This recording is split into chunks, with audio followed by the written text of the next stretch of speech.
And we're live. What do you mean to be live? What is live? I was gonna say, not even a countdown, just boom. Yeah. Master Control, you didn't let us we're alive. Never mind. Welcome to Dungeons and Dragons. There's never a countdown. That's literally gonna be me in like a couple hours. I'm gonna jump into like my next session. Be like, all right, we're going. We're starting here in Hopperduke. Here we go. I'm describing the setting. And they're gonna be like, oh, Violet, you didn't say hi. You know? Violet, you just showed up. What is happening? It doesn't matter anymore. But hello, everybody, and welcome back to Curse of Strahd. Woo! None of us are terrified. Are you sure about that? But hello, I am just eating chocolate. Hello, I am the DM, Lourdes, and these are my amazing players. We have Nightshade, we have Shy, we have Words, we have Jay, we have Dragon, and we have Crumpler, and we have Anarchy. Anarchy, why are you not in Roll20? No reason. This is why we need a countdown. Okay, Anarchy has been in voice call for the past hour with me though.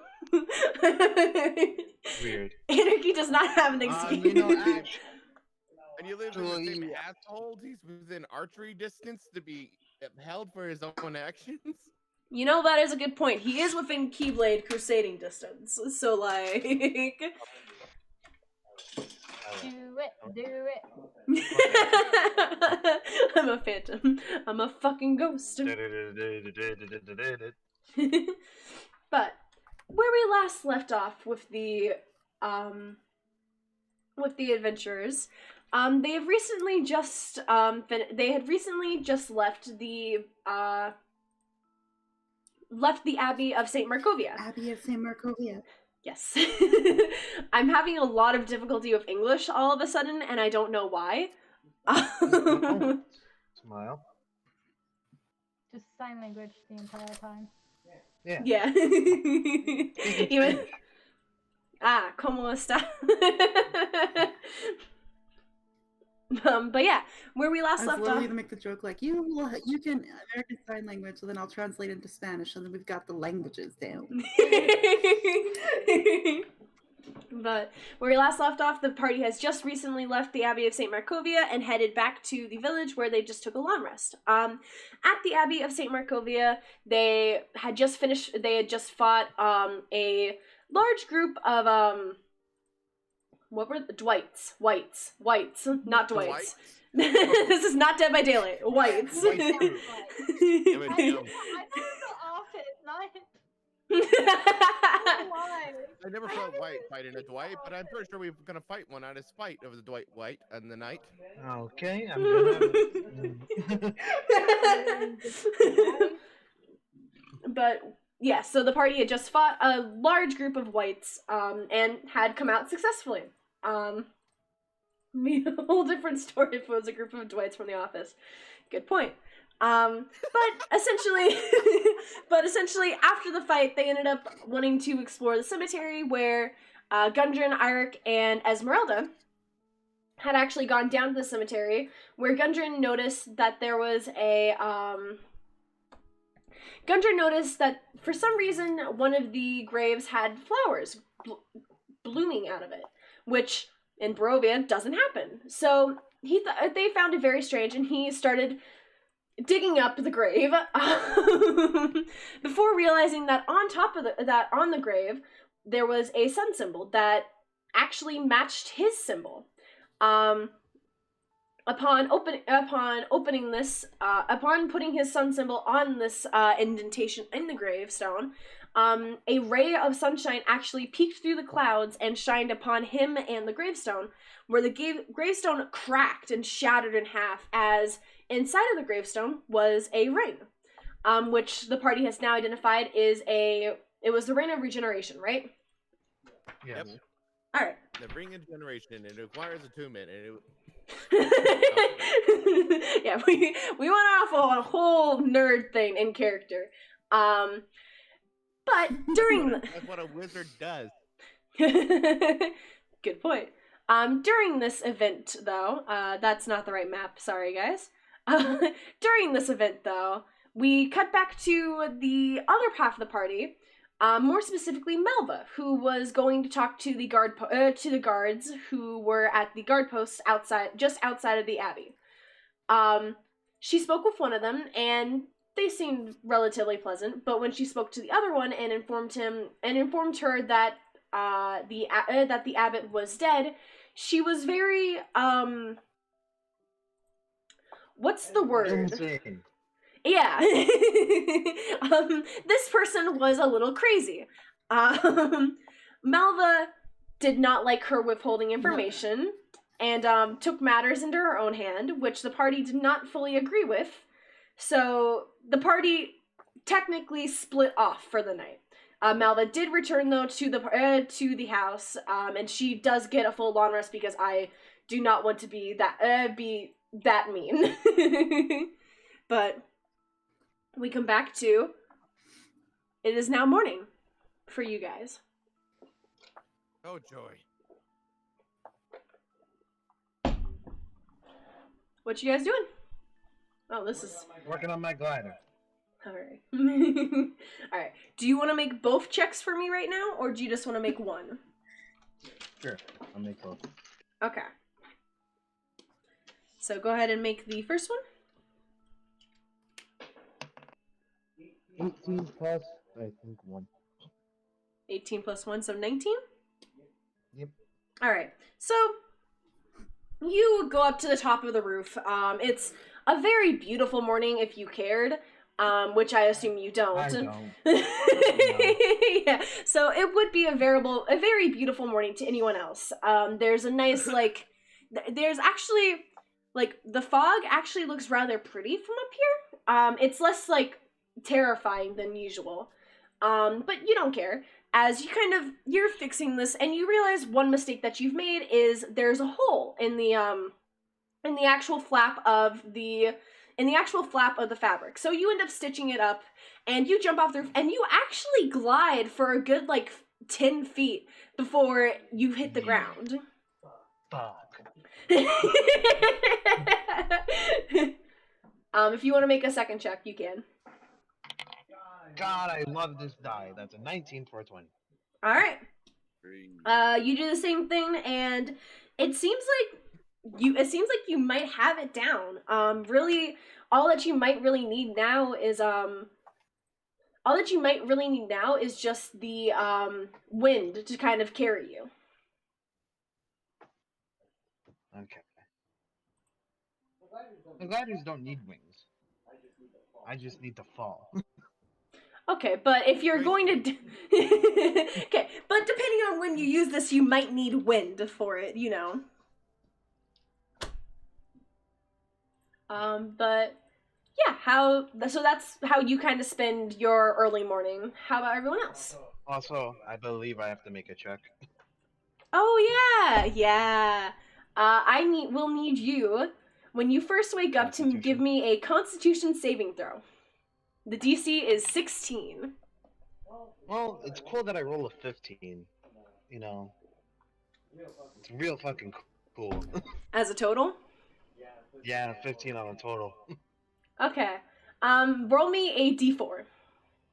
Oh, I just couldn't guess Actually, this happening. Okay. So I'm gonna have you roll a D4 to everything you do instead, rather than just have a set penalty for the rest of the whole day. So on a failed save, the target has a 1d4 penalty to all ability checks, attack rolls, and saving throws they make for the next 24 hours. So please make a note of that. Yep. I'm gonna take steroids. This is day 1 of Supposed this to know item. for everybody, Malva did choose to sleep outside of the house. She never actually entered the building, so she's outside sleeping. Yes. Like a dog. Smile. Yeah. Like a puppy. No, I think you said that she slept in a tree, so more like an owl, I guess. Yeah. Yeah. Like a squirrel. Yeah, because you saw all the dirt that was moved, not realizing that it was Clink digging up the bodies and to see if they had anything in the coffins that he could steal. The fucking the fucking degenerate he At is. a very scary, fucked up church. So she was like, church graves. Looks like a grave. Nope, no, I'm good. Yeah. So Clink, actually, the second time you glide down, you glide a little bit further, and the reason why you fail this time is you're so excited that you're looking around, like you're like, I did it! You smash head on into the fucking tree that Malva's sleeping in. I love that. Oh, what a rude wake. So yeah, Malva, you wake up not of your own decision, but because you feel the tree beneath you shake and a loud clink scream from beneath you. As most people. Oh, if you're gonna do that, you should probably call Also, first. hello, Jeranos. Welcome to the stream. I hope you're doing as well. Doing good as well. Words. It's against my policies. I don't know why. Nothing bigger than anything else. There's things like water. There's things called water skins that could hold coffee, but alright, 1 second, I'll be right down. And she'll just get her little pack and climb her way down and then say, like, morning clink. Good morning. Yeah. Malva, give me a perception check. Oh, shit. Just Malva. I wonder what, Smile. Just me. This can't be for That's anything 17 bad. total. 17 total? Alright, you don't notice anything. Cool. The DC for this is a 25. Don't worry about it though. I will I never know see why it. it's So cool. that. I know why it's that high. Yeah, I would like to say that this originally was going to be a lower DC. Anarchy kept talking though, and basically told me it should be higher, so I made it higher. Anarchy did this to himself. No, this is why you don't pick at the DM. Mhm. This is an example. Yeah. But yeah, Malva, you look Clink up and down. Nothing seems different. He's still wearing the choker, I guess but next question. I mean, It at looks this hot on point, she barely. Wait, did you just say it looks hot on you? Prove me wrong. Okay. Oh, okay, little kobold. Okay. I guess Malva would like look at the Clink like, is everybody else awake yet? What's the mood? What's everybody like in there? No idea. I just kind of woke up and got to the roof. Right. Well, I can see that you're at least getting distance with that thing. So you must be happy. Yeah, it actually works. I got a bit excited. That's fair. Well, I am not ready to come in just yet. I'm gonna wait outside at the door. If you want, you can come get me. If everybody wants me. Yes, please.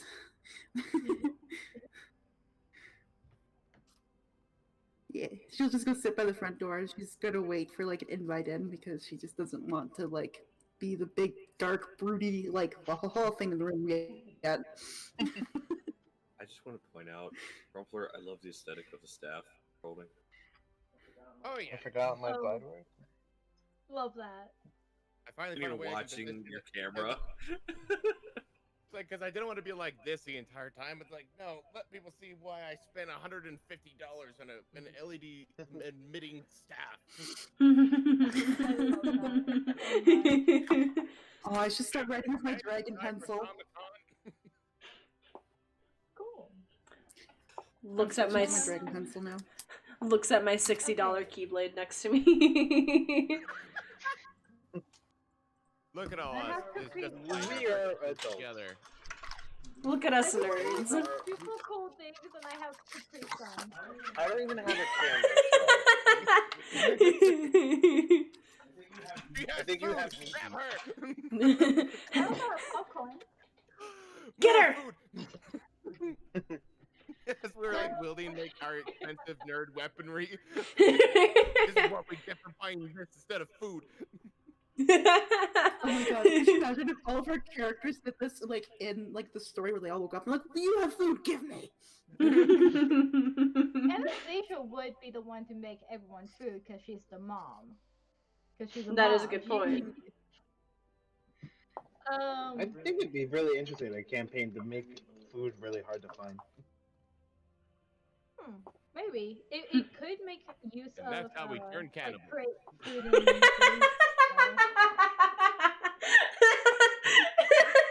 Crumbler. but that would make an interesting campaign. Not that the main Chaosos become cannibals, but that everyone else around them are cannibals and trying to eat the main group. I'm thinking I would just work with the cannibals and eat them. Just you wait, guys. Next town in Barovia, this is what's gonna happen. I'm telling you. You guys have to stop talking. You guys have to stop talking so fast. I can only write. I can only write so much at a time. Wait. I imagine we get into the town, it's too late, and then everyone sees the carnage and just strip the stands. I wondered why this place looked familiar. Ah, yes, you are correct. Also, Lotus, do you remember how the glide effect works? If not, I can send it to you. Please send it to me. I appreciate you thinking I ever know anything, but yeah. So, everyone else in the party. Oh, go ahead. So I kind of have something I want to try. I don't know if it's gonna work. Okay. But I'm curious. Okay. Okay, so in the morning, kind of when everyone's awake, Anastasia's gonna go try find like a room, a closet, something private to herself. Okay. And she's going to pull out the sword and she's gonna sit down. She's gonna place Vita on her lap, and she's going to like try to meditate on it and see if she might be able to speak to Vita Uriel. Alright. Okay, yeah. Give me a religion check for this, actually. Oh, Craig, okay. Religion. Oof. I'd say with advantage because you've spoken with Uriel multiple times. Mostly Uriel yelling at you. Ooh. Okay. So you sit on this and you sit down. You find like a really nice closet to like hide in, essentially. Clink will never find you, so you're pretty like in a pretty safe position right now. You probably won't be distracted. You're pretty sure that you won't be distracted, and you're kind of sitting there. And you start like your eyes are closed and you start to see something. And you get you're kind of like meditating more, like trying to focus on it, as you hear Clink call out from the bottom of the house, screaming, "Good morning!" Which instantly snaps you out of your meditation. Smile. I like to think I open the door. I smell Khazaki! Oh, it's yours. Okay, so I guess what Anna would do, she'll kind of look at the door, shake her head, look at the sword, and like kind of say it to Vita like, "We're going to talk," and she'll sheath the sword and she'll go out. Find Okay. food. I mean, we can talk right now. Give me a second because I have to check where I wrote something down real quickly. Don't worry about it though. Welcome back, Crumpler. I see that you are excited. Sorry. I'm in a small room, so there's no other way I could come in. Sorry. Just saw you wrestling with the monitor box. Like, Yes, turn. There's like maybe like all I saw feet was of the monitor appear on the chair, and I was like, "Oh, well, hello, monitor. Welcome back." Oh, Monitor. I feel like I an streamer. have like 2 feet of walking space in this room, so it's like there's no other way I can get. I feel Okay, that. I either can put the monitor down here, or I can go in first, but then I would look really awkward because I have to come in butt first into the chair and pray the monitor doesn't go whack. Whack. Go like the butt. That was my favorite portion of it. Favorite portion of I know the D&D, crump Crumpler rump. resting a monitor. Gosh, that needs to be another emote now. The crump rump. Anyway. Crump run. Go you. Alright. Oh, actually, okay. So, I now actually know what I'm gonna be doing for this session, because I definitely didn't leave everything unplanned. Okay. So, yeah, Sounds like me last Wednesday. Every day. Sounds like me every session, first Landar. We plan here, guys. Totally. D&D, planning Yeah. central. I plan. We're a bunch of nerds that don't like taking notes. Note for notes. But yeah, I mean, so I kind of have notes. so yeah, that is where you guys that's so Anastasia, you say this to it and you don't really hear a response. Uriel seems to be rather quiet this morning. Maybe he woke up on the wrong side of the bed. Maybe he's dealing with something. You're not sure. Maybe it's Clink's loud voice screaming in his ear. Maybe it's Maybelline. We'll see. Actually, okay. So this, okay. Anna is actually gonna go and find Gundren. Oh no. Alright. This can only lead to good things. Yeah. Anastasia, as you leave your closet, since Clink is out there, could you give me a perception check? Okay. Let's see. Giving everyone a chance. Okay. Oh, this was something already planned, like... Perception. Oh, okay. God, what dice? Okay, I'll use my metal dice. Alright. I'm rolling IRL because I am rolling trash. Okay. Fair. That's not bad. Oh, I need my calculator. 'Cause math. No. God, 17. Yeah, Clink looks normal. He's still wearing the choker, but other than that, he looks normal. Again, it makes me look hot. Can I try take the choco off of him? Clink, do you... Clink, do you let her, like, how do you... Anastasia, how do you approach this, actually? Okay, so, the type of... Hi, dog. The type of choco it is, what type of... Is it? Is it like a... Metal. Like an Yeah, choco? it is Okay. a... Yeah, it is a black Metal iron... fuck, dude. It is a black iron metal choker, which you, with your 17, you actually notice this because you're looking at the collar. The metal, into the metal, etched into it are scenes that depict death, suffering, and torture. Okay. So, That's the noticing metal. that, Anna's gonna kind of like kneel down right in front of Clink and go, "Hey Clink, sweetheart, can I take your choco off?" You can try. I guess I try. All right. Give me a strength check. I was gonna say you can try. Like, what kind of Matt Mercer are you trying to pull here? Right? No, we're certainly not mentioned in that statement. Oh god, it's just a flat roll. Oof. Hey, 18. 18. You pull at this. Clink, you yell. You feel Anastasia pulling at it, and it is pulling, and you are pretty sure she's pulling your skin.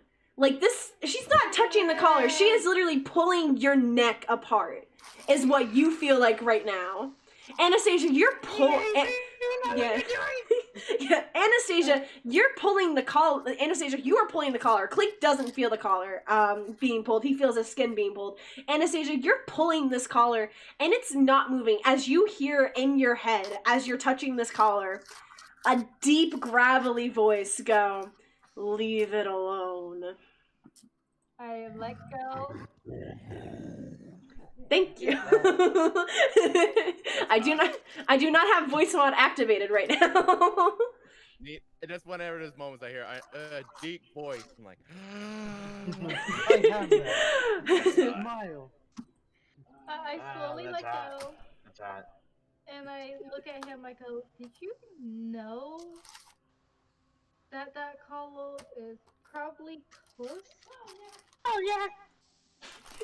Oh yeah. Isn't it odd? Because it is black and it's magical. What is his motif? Yeah, it's black and it's like me.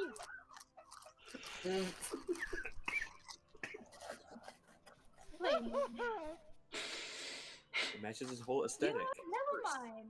Clink, do you wanna? Have you ate yet? No. Really hungry. Okay, well we're And going then to for flesh. we will go get food anyway. So let's go get food. And I guess I'll lead him down and kind of look around for Gundren. Alright. Gundren, would you say you're downstairs by now, or? I don't know. Understandable. Okay. Actually, when they go downstairs, who would say that their character would be downstairs at this point? Me. Well, no shit, Anarchy. I'll bring my stuff to Malva. I'll bring her coffee.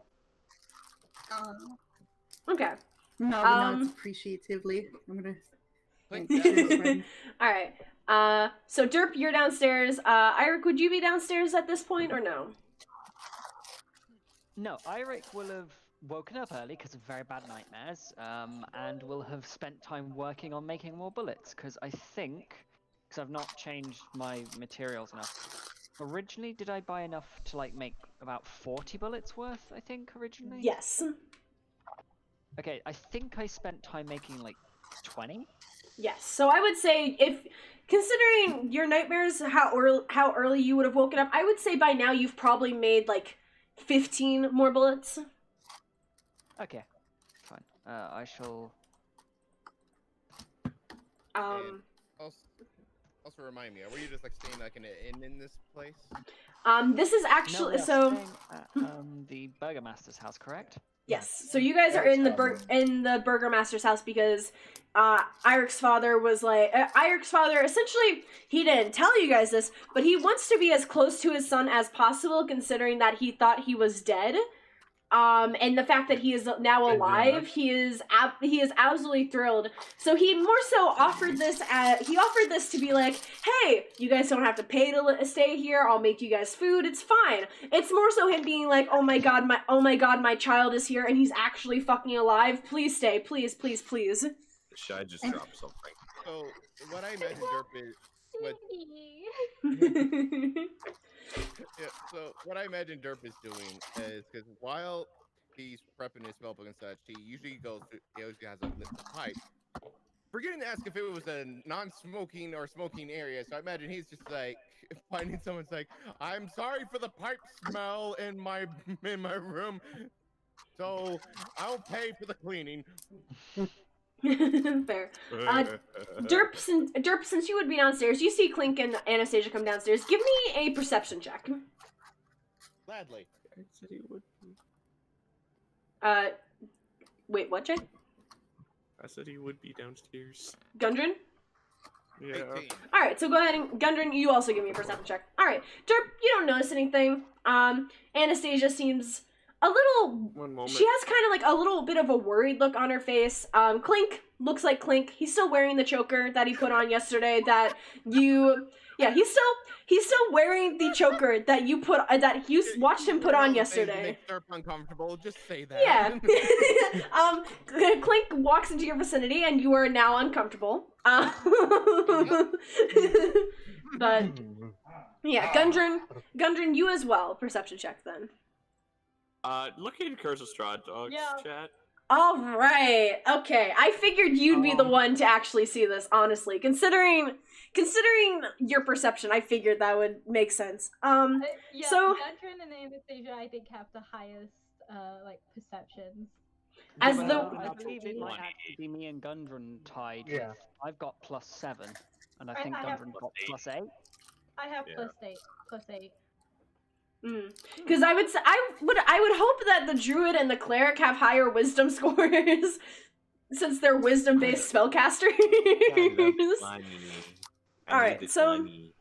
And All right. Gundren, you look over, and you see this kind of worried look on Anastasia's face, and you're not sure why, because Anastasia looks like she's in peak condition. She doesn't look like she's tired or anything. And you look over at Clink, and you almost don't notice it at first, but your eyes stray down to the choker, and it's almost impossible for you to notice. The only reason why you do notice it is because Clink kind of turns his head, and you see a bit of his skin. You see his veins are turning black. There's like a black ichor spreading out from this choker that has almost completely covered his neck. And when he turns away so that you can't see it anymore, you realize that no one else has probably been able to notice this because it blends in with his skin. It absolutely blends, it like completely blends in with him to the point where you only notice because you happen to look at the right moment. Are you doing all right, Clint? Oh yeah.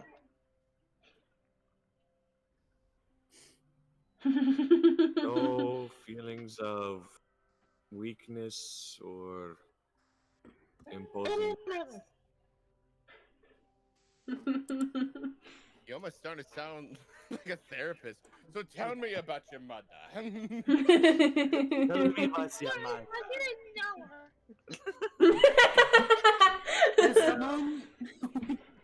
As someone who's recently had that question asked to her in therapy, this is a little Sorry.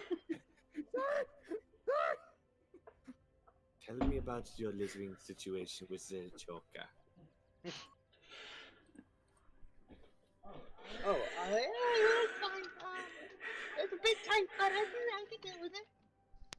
I don't think everything is all fine.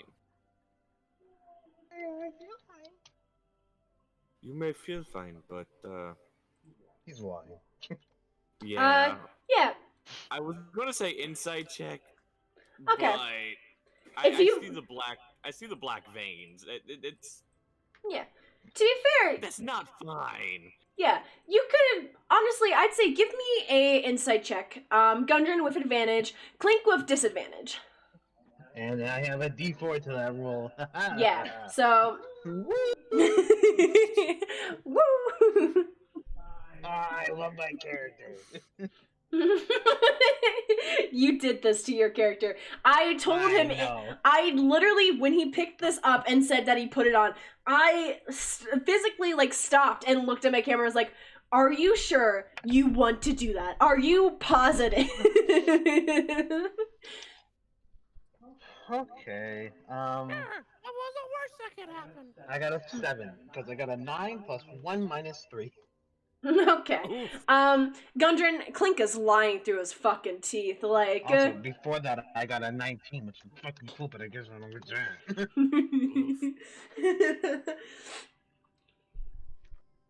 Yeah, Gundren, you're able to tell Clink is lying. Clink, do you realize the veins on your neck are black? Yeah, all of me is blood. No, but your veins specifically. Is that supposed to be blood? He Yeah. just shakes. I his thought it was supposed to match my skin color. Or my scalp color. As soon as like the veins are pointed out, I'm gonna try to like look for them. Okay, give me a perception check with advantage. Okay. Does a whole tilting of the head, like, let me see this. Yeah, like a mom noticing like a hickey on their son's neck. Like, What is this? You look what at is napkin this? and start. Yeah. Derp, you would also hear this. Malva, are you inside or are you still outside? Out of curiosity. With my 20 past the perception, I sure as hell I do. I rolled Malva is still outside because I mentioned that she's gonna wait to be invited in because she doesn't want to be a thorn right now.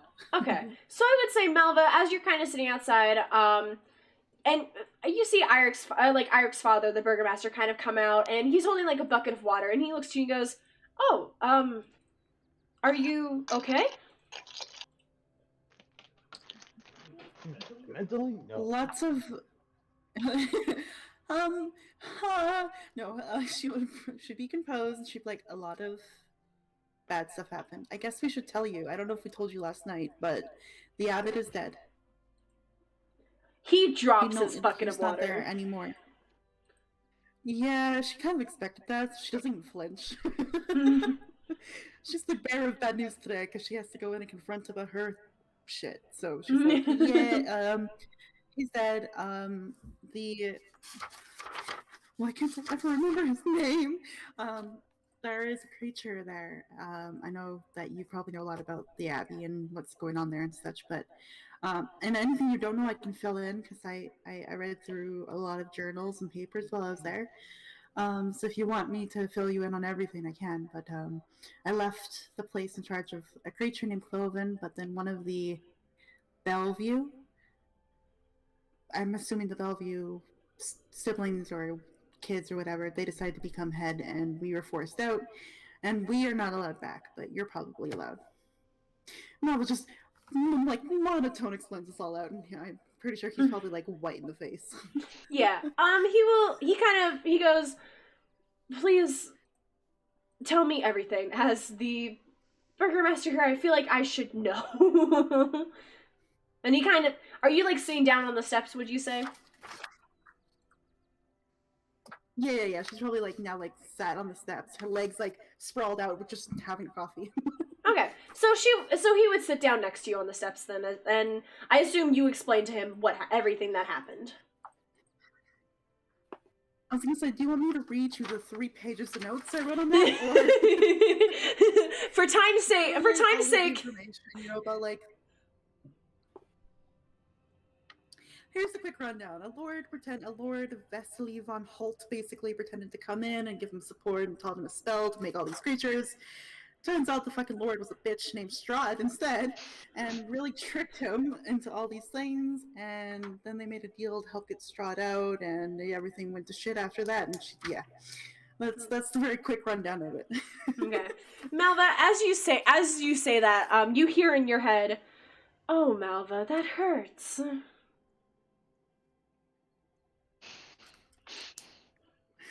What?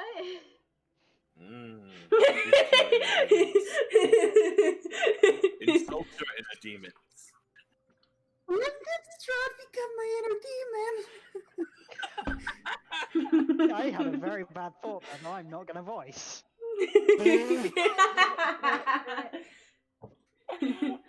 Alright. But yeah, as you explaining, as you're I'm getting a signal. It's not good. I want to point out that Malva would have actually went like in full story mode, but the part where she did call Strahd a bitch would have stayed in. But she would have went like into the actual full details. I was just reminding the audience, just like the quick little rundown of it. Okay. But she goes into all the details because she just word vomits. Fair enough. I would say this whole conversation probably takes like 20 minutes. So this would be going on while everything is happening inside. So now we cut back to inside during this time. Anastasia, what did you roll for your total? A 16, I think, because I rolled an 8 plus 8. Okay, that was with advantage? Yeah.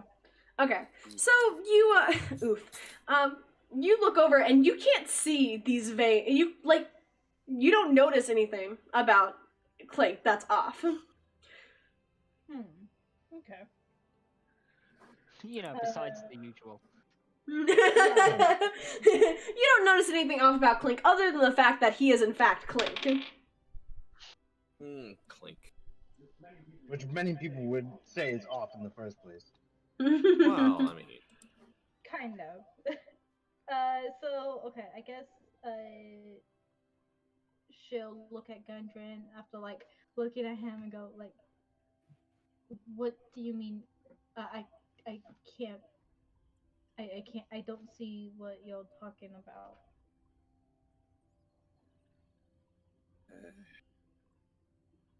Where did you get the color? Church. Anarchy, you cut out for all of that. We heard church. I just heard, yeah, all I heard is church. Church thingy. You are cutting. Big sale. Yeah, you're still cutting out really badly, Anarchy. Until you get to the word church. Yeah, you were cutting out each time before, like, then we just hear church. Nice. I found it at the church thing. That time we heard you. Ah. I will say, you guys do remember, because he did this in front of you guys, in the barn before the flesh golem fight, that one of the first way Derp accidentally got fucked up in battle yesterday. Clink, the reason that caused this was Clink ran into a room and then stole an item from one of these creatures. And Malva did watch this happen, and you guys did watch Clink run away, and then run away to a corner, and then snap this thing around his neck. Right. Thanks for the memories, even if they weren't so good. No. That's the story of Malva's life right there. I was about to go into song for a moment, but like, this is the story of a girl. Then I was like, wait a minute. The story of my life. Clink fucks something up. Hey, I didn't fuck one thing up. To be fair, you could debate what's worse. I was gonna say, you could debate what's worse. Clink having all these cursed items and being Clink. Or Malva cutting off a hand. Both are pretty. Many issues versus one issue.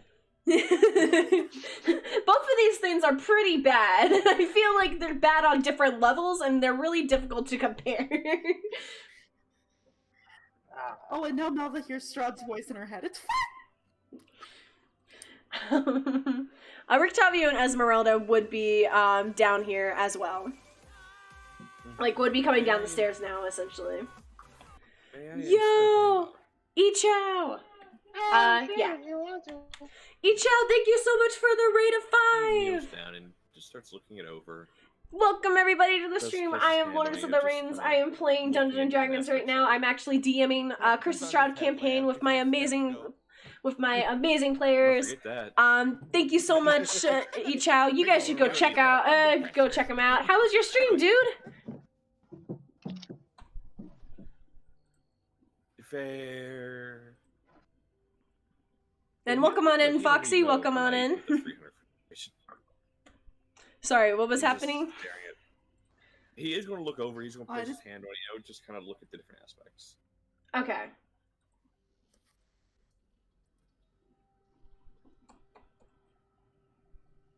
So go ahead. Trying to think what type of check this would be.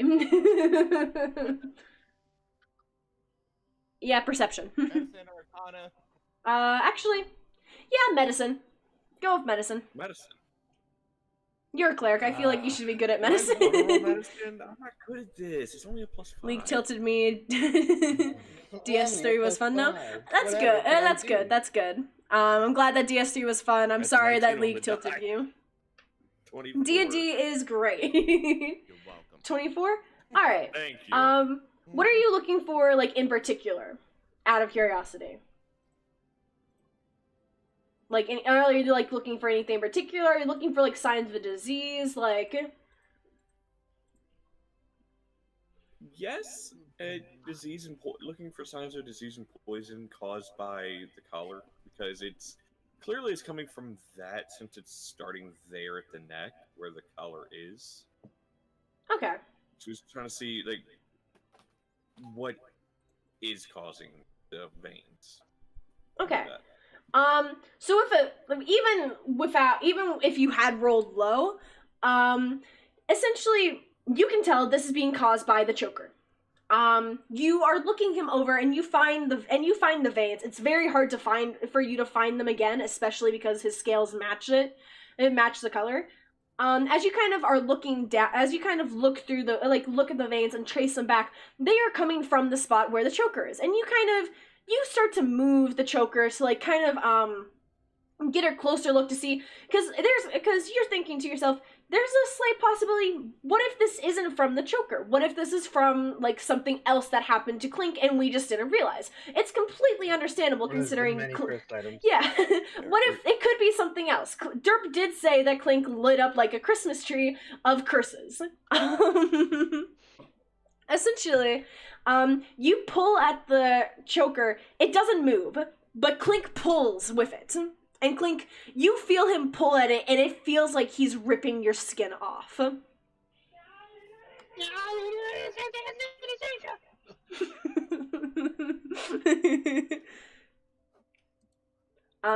you're not really able to, like, look underneath it, especially because you realize now this choker is fused with Clink's scales.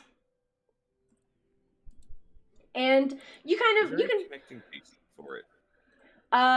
You looked to the back because you guys did watch him put this on, and you saw that it was like a buckle in the back, essentially. So you look behind, you kind of move some of the scales aside. As you look to the back of his neck, the buckle is now gone. This is just a solid iron collar around Clink's neck now.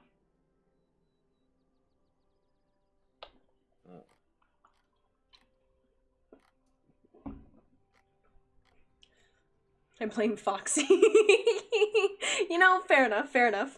Binding choker. Oh yeah, totally like a fun. It's totally a fun time, Ishao. Binding choker, definitely. No, it does not include the buzzsaw. How dare you, Blitzcrank? If you guys can throw games, so can I. Good point. Mama's got a dagger if you need it. No. I hold him down. Don't worry, I play Surgeon Simulator. I know just what to do. Roll me a D1. Roll me a D100 on a 100. You don't kill Clink. Look, somebody hold down the kobold. I'll hold the dagger on it. Warhammer down.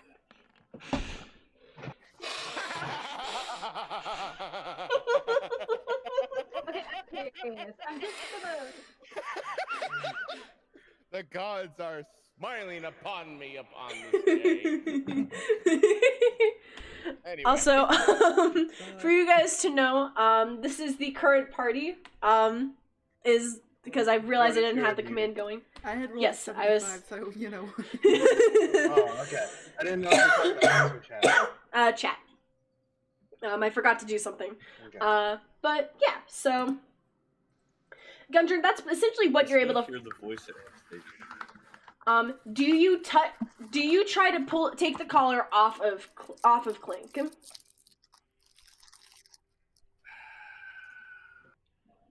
Smile. Because you are able to tell that when you pulled it, the collar. Huh? Good point. What is your strength? It's a +3. +3? If you want to make a strength check to try and pull it off, you do know that it is fused in the back now, so it would be extremely difficult for you to pull this off of him. Unless you tried, like, shoving his head through it and hoping that you don't, like, break his nose. I can always You grow can a new heal a nose. broken nose.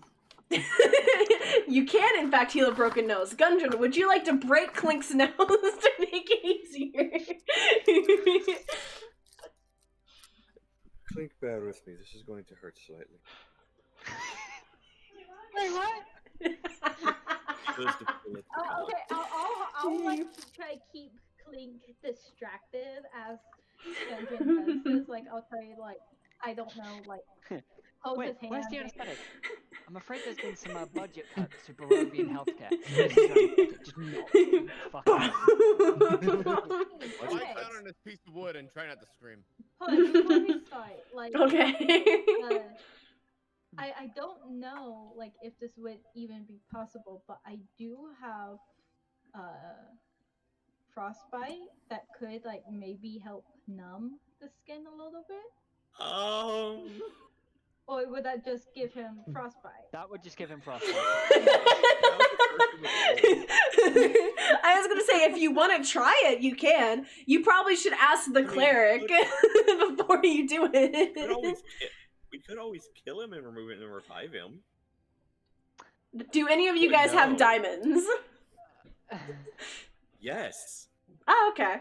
I mean, you could, Do certainly. we want to wait on Clink? That's right. He bought some. I That is a good traded point. something that was worth 750 gold for 2 diamonds and I think some health potions. I don't remember. Let me double check. Yep. Yes. I have 2 diamonds. But do we really want to waste one of those on Clink's I stupidity? recommend giving something. Hey, not a mistake, and it's an adventure. I recommend giving Clink. I recommend giving Clink something to put in his mouth to bite down on. You want to play some more League? Okay. I cannot think of a reason why I don't want to subject me. Ooh, I take it that League really did not go well. I'll basically like take off like my belt of my armor, and I'll like fold it and tell him, bite on this, do not chew, do not swallow, bite. Alright. Clink, do you bite or chew or swallow Anastasia's belt? I'm gonna start chewing it if it's chewable. It is chewable, absolutely. It's a leather belt. So It is. It's very chewable. for Clink, who eats only raw meat, it is very chewable. So yeah, Anastasia, you tell him to do that, and he bites down, and then he starts chewing on it. As Gundren, go ahead and make the strength check. 21 total. 21 total. You start pulling, and Clink, this is the worst pain you have ever felt. It feels like someone is trying to rip your head, like, it feels like someone is trying to rip your head off of your shoulders.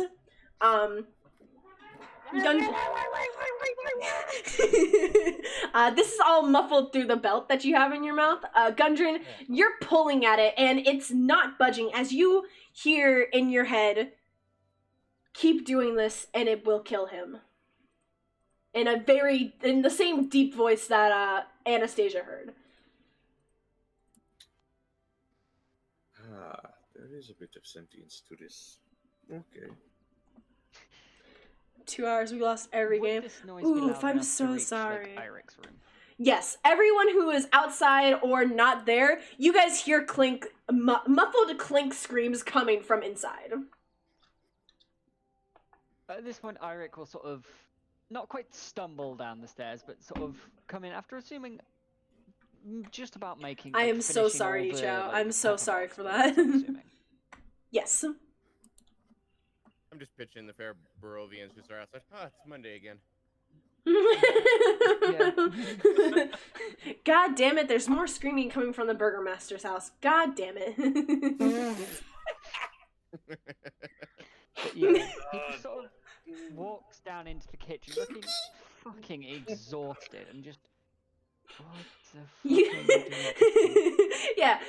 Irik, you walk in. Anastasia is holding, like, right next to Clink, almost getting ready to hold him. Clink has a belt in his mouth, and Gundren is pulling at this choker around Clink's neck, while Clink is screaming into the, belt. Probably looks like child abuse.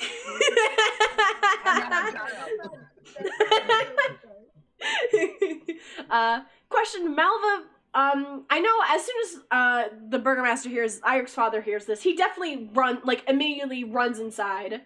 Do you go inside or no?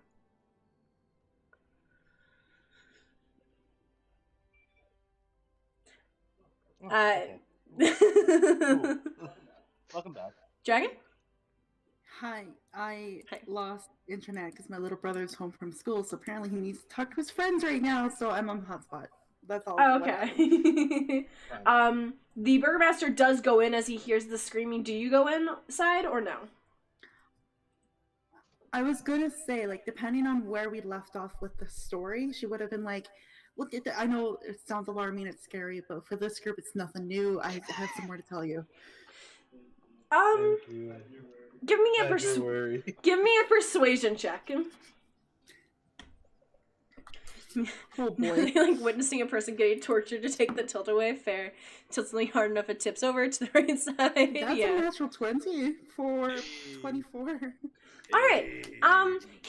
He is like halfway I'm to the. sorry. He is already halfway through the doors. He kind of looks back at you and then looks back inside and goes, "Well, if you're sure that this is normal, then I guess." Okay. As he kind of just sits back down and lets you continue telling the story. She'd be like, I know, that sounds really, really bad, but like with our group, there's just things Do I going even on know with, like, to know certain what Clink people, has and done? Oh, just the I will explain to you my crew in a moment. here, but Jeranos, let's just get back to, this. like, right, The Strahd thing that here. he has on his fucking around his neck that the party's trying to take off of him. Alright. Back to the inside crew. How's it going, fam? Well, Gundren, do you continue trying to take it off after you hear this voice in your head, you or start pulling at it. Do you wish Okay. to keep the collar, Clink? I mean, I think it looks nice. It looks nice, yes. But unfortunately... yes, he is chewing on a Thank belt you. right now. Clink is chewing on a belt. It would eventually kill you. Gundren, half the fucking shit he carries around could kill him at any moment.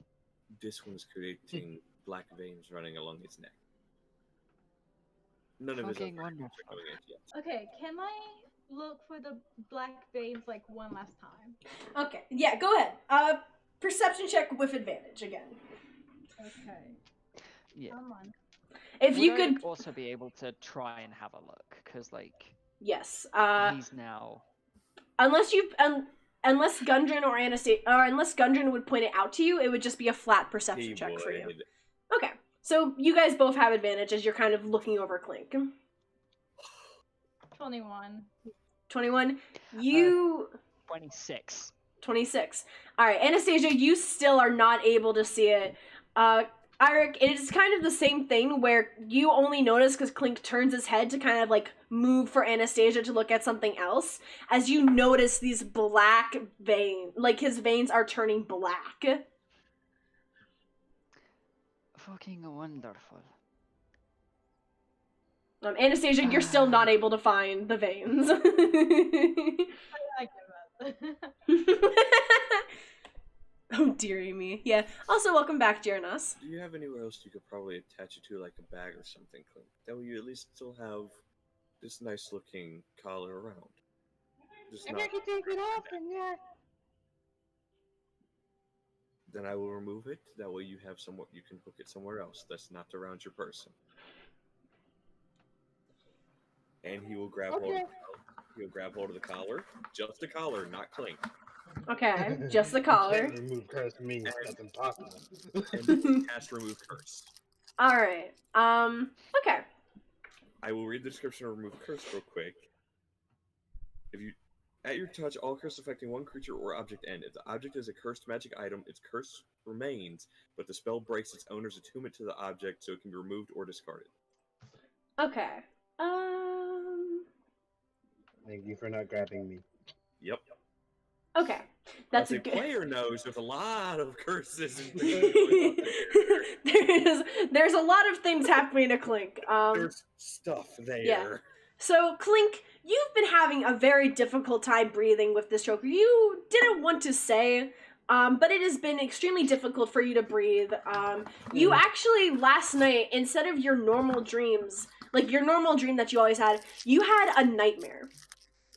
You had a night, like, I realized I forgot this is a part of the description. You had a nightmare last night of being, like, in this hellscape, this fiery plane, where there is fire constant. Yes, very. And it was just, like, it was, like, you could almost feel yourself burning, even though it was what you thought was a nightmare. As you feel, as Gundren, you do this, and you see, are you, like, looking at the choker during this, or? Yes. Okay, you see the buckle appear back on the back of his neck as it falls off him and crashes to the floor.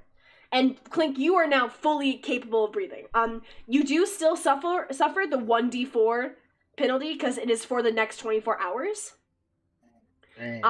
But assuming you don't put it back, fingers crossed you don't fucking put it back on. It will not. Not let him. I'll put it in my bag, I guess. All right. Is this the bag in quotation marks? Yes, this is the bag. Okay. What is the stuff for the bag again? Out of You curiosity. want me to send you that? Yes, please. If it's what I'm thinking of, I think it's just a random chance. Though I've not looked Yes, at that one. it in is a ages. percentile. It is a percentile. Okay. Go ahead and roll the percentile for this item for it then, as I do still need the picture of it again. But hello, Matt. Welcome to the stream. Why is the source only 480p? Because my internet sucks. Sadly. Don't even know. Sorry for vanishing. My brother got back from work, so I was sorting Is some it dinner higher out for or him. lower? We're having a chat. Well, I need to. What is the percentile for it? Out of curiosity, what does it say? The percent? 50. Okay, so There's a 50% chance. 50 or lower is the bad thing. 50, higher than 50 is the good thing. Oh, I usually- 59. So All right, so it doesn't get eaten. Everyone, as thrown into the astral plane. yeah, you guys who are looking at this, give me a perception check. Who, as you guys watch Clink open his bag and put this in there. That's, Nope, natural one. 23. All right, 21, 23, 24. Anastasia, it's a bag. It's a pretty bag. It's a white bag. It's a pristine white bag. Everyone else, Derp, you recognize this bag because this was one of the bags that went off on your cursor. And this was one of the things that lit Clink up like a Christmas tree. All of you guys notice this. There is a row of teeth on the inside as Clink puts his hand in, puts this item in there, and then pulls his hand out and closes the bag. Did I just see fucking teeth in that bag? Yeah, and then out of it's Jim. character. Out of character. Is this a fucking bag of devouring? This is a bag of devouring that Clink found that Clink stole off a person because the person thought it was a bag of holding, and Clink just also thinks it's a bag of holding. The way that I usually thought of it was that one of the other, because he would go on magic raids with his kobold clan, and one of the kobolds put it around their head and just got their head bit off, and I was like, "Oh, I guess it's mine now." That's much more Clink. I like it. Yeah. So yeah, this was a bag of devouring that Clink watched one of his clanmates get killed by, and then said, "Oh, that's pretty cool," and then took it. Well, yeah, that's you do as you do. as one does. Oh, guys, I just had the perfect strategy for dealing with Strahd. No. Yes. Absolutely not, Eric. I know what you're thinking. It's either that or give me an immovable rod. No. Neither. No, it's just kind of bappy.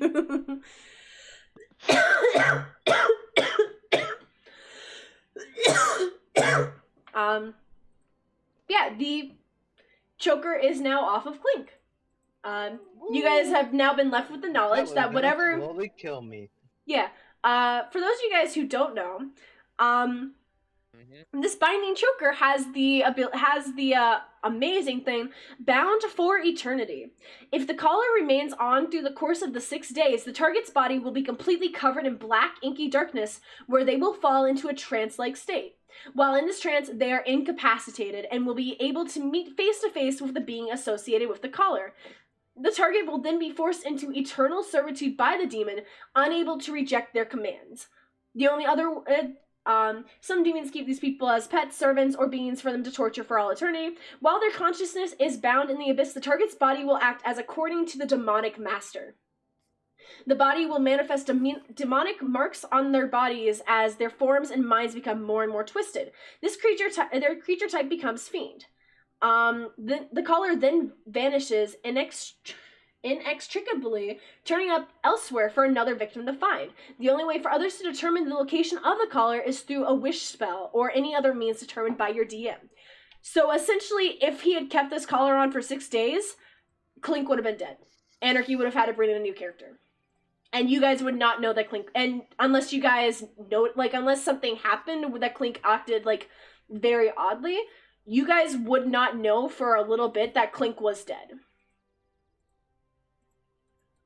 Huh. So, hope that Clink doesn't put the fucking collar on again. Don't worry, I will. No, you won't. Again, Anna will not, like, let Clink put it back on again. Truly, I say this, I'd like to see you stop, Clink, honestly. Begging you, please. Yeah, Please stop him. the, I got it away. yeah, the choker is now off of Clink. And you guys see that you guys, now that the choker is gone, you guys see, I'm sorry, someone just said in my chat, put the collar on for 5 days and 23 hours because Clink is a secret masochist. And I was Why not... do you think he does this to himself? Stop! No, stop! I was gonna say, it's not really that secret. But yeah, you guys can see that even Anastasia and Derp, you guys now see the black veins that Gungeon and Eirik pointed out are not receding, but are prominently more visible, as there is a ring around where the choker was that is pure black. Clink, sweetheart. Does that hurt at all? Also, give me a second because I have to do 5 fucking sit-ups. Well, it did for a bit, but now it doesn't really. Okay, so now we know what we're not going to do, correct? No. What are we not gonna do? We're not going to put that collar back on. Oh shit, it's What fucking made me snowing look cool? out? What the fuck? We can I need to find look something outside, else that guys. looks cool that won't hurt you. Oh, cool. Also, have you seen my glider? No, why don't you show me your glider, and I'll try to keep Clink entertained so he doesn't think about the collar. Okay, are you sure he's not a child? Oh, yeah. I mean, he's Oh, technically a that's the sense, fucking ancient immortal god by kobold standards. He could practically be God Clink. He'd be part of the Order of the Dragon if he really focused on it. You know... He does have a that. That's the highest honor a kobold can get. He does have an aberrant. He does have an aberrant dragon mark, I believe. So. Yeah, I do have a mark of a dragon, which fucking would cause kobolds to flock them. The only reason they don't flock to you is because you're cursed. They usually die. Yeah. You as a person are just cursed as a kobold. Yeah. Kobolds, when they find out Clink has an aberrant dragon mark, that sort of walking towards them. Kobolds, when they find out that Clink has massively got curses on him, like left, right, and When they center. figure out he is Clink. At that point, Clink doesn't even need turn undead. It just turn the kobold. Turn the kobold. Mm-hmm. If they stick around, it's destroy kobold. Alright. Basically. Cutting back to Malva and Irik's father, Dimitri. I now realize this is his name, because I definitely didn't forget That's that. his name. So Malva, by this point, you would have finished your story, as Dimitri kind of just nods his head.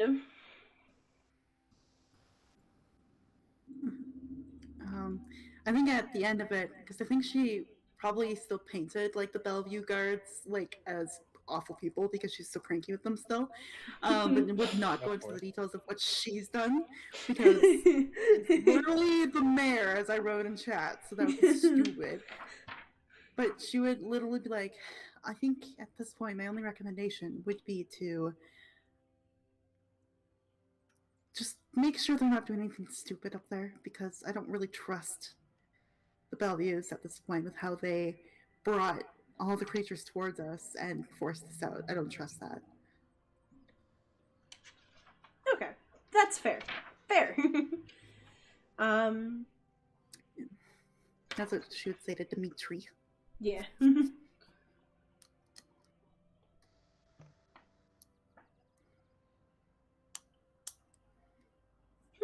Okay. Just looking at something interesting. He just goes, well, that was a lot. I think we likely will not interact with up there for some time. And I will make sure the village knows of this. Thank you. No worries. Just want to check one thing. Just don't ask them what happened, because they're horrible liars. These people are awful. Absolutely disgusting. Also, Malva cut off the person's hand completely unprovoked. What do you mean unprovoked? Wait a second. There's reasons. The reason that you cut off their hand was because they didn't want to tell you their personal opinion on somebody, and you didn't like that, so you cut off their hand unprovoked. She was provoked. Fine, whatever. Fine, whatever. I'm just trying to remember something. That's why I was going back to my notes, because didn't we find out that the Burgermaster, so like Dimitri, didn't he meet with the abbot occasionally? Yes. You do remember, he did not meet with the abbot occasionally. The abbot offered to bring his son Ilyana, that he just lost, back from the dead. Right. And I would say, since you know this information, you would notice as you're telling the story and you explain to him how he died, you do see his eyes start to water as he just kind of quickly, like, brushes them off to the side. Yeah. I think during that part of the story, she would probably just be, like, kind of, like, literally being, like, a very boring, like, teacher at this point, going da da da da da, like monotone. And at that point, she'd probably like slow down and like quiet down, just because she's like, oh no, a human's crying in front of me. What? Ilya was the son's name. Sorry. Ilya. Okay. But I think after she gets through all the information and like the big info dump, literally, she would go back to that and be like, I know this is hard for you, and like losing children is never easy. I've lost parents, so I get the different grief, but but why did you turn down his offer? He didn't turn down his offer. Oh. Shit, I can't remember any of this. I wrote all of literally 3 pages about like the abbot and the bullshit with Strahd, but then this one thing I don't remember. No, it's fine. To be fair, this was technically like 2 months ago out of character. And as players, this was like 2 months ago when this happened.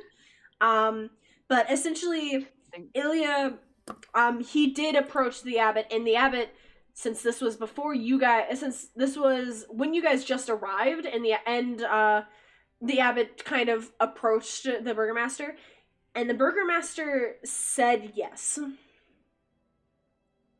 And that would have happened last night.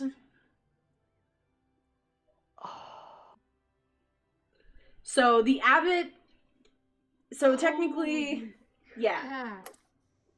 He would have brought Ilya back to life last night if the abbot was still alive. Mal, out of character, I can tell you guys this now, Malva, that's the reason why you went in the back, why the graves were dug up. Because the burgomaster had brought Ilya already to the meeting spot, and when the abbot didn't show up, he brought Ilya back. Not knowing that the abbot was dead, thinking that the abbot just kind of ditched him. But this is out of character. In character, you don't know. Joy. So then her next D&D is escape our pain, right?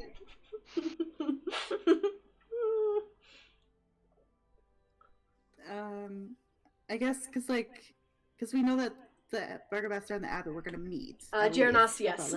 About his son. So I guess she would go back to that and be like, I realize now, that your son was gonna be brought back. Has that happened? Or did all this mess that up? And she would actually look pretty upset about that realization. Yeah.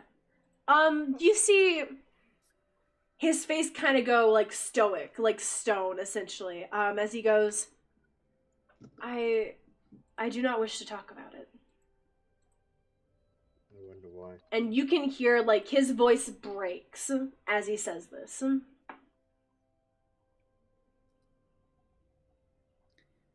I think Malva would, in a weird way, try to comfort him, but she would let her anger out a little bit because this is more player knowledge versus what's happening with this NPC, which is kind of weird right now. But Malva was really, really angry and upset that the party did nothing for revenge for the abbot, especially after all she had learned and things like that. Yeah. So she would be angry, and so she would actually kind of admit that to him, I know this probably will not be a consolation, but I'm very upset that we never went after him for doing this to the abbot. He'll nod his head and go, to be fair, when it was against Strahd, I'm glad because I just lost one son. I didn't want to lose another one in such a short time.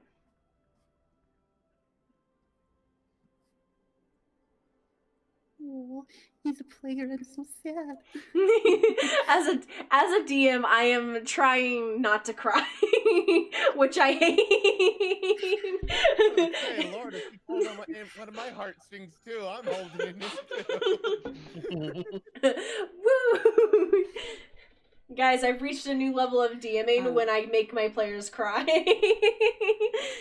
And almost make yourself cry in the process. Yes. Welcome, youngling. I'm so emotional because I had written that big inner monologue that I've never really got to actually act out because shit happened. But in the monologue, she really was angry and upset that she couldn't do that one good act because she realizes now that's rational that we're not ready to face him, face Strahd. But at that moment, that's where her thoughts turned. Was I want to do all these good things and help these fucking people.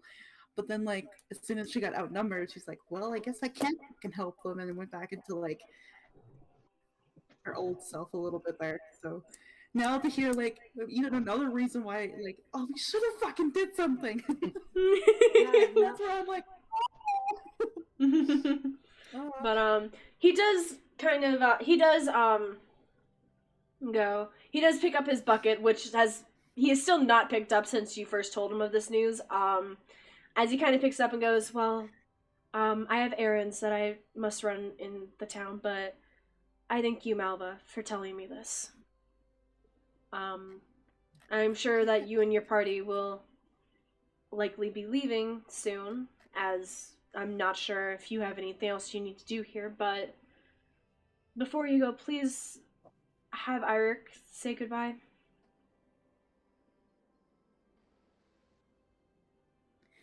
Yeah, I think Malva would definitely just kind of nod at that. She doesn't want to say anything to make him emotional before going to town. So she just nod at sincerity, absolutely kind of thing. is he will head to town. Cool. Melda puts her face in her lap and that, yeah. She goes into like overthinking mode. Yeah. Back to the group inside. We're having so much fun, guys. Look at my glider! As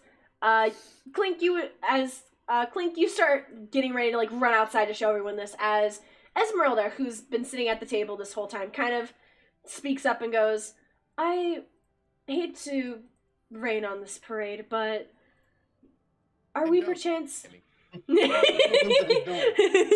are we perchance going to be leaving here at any point?" Yes, we plan to move on pretty soon. Probably tonight, I'd say. I would recommend we don't leave.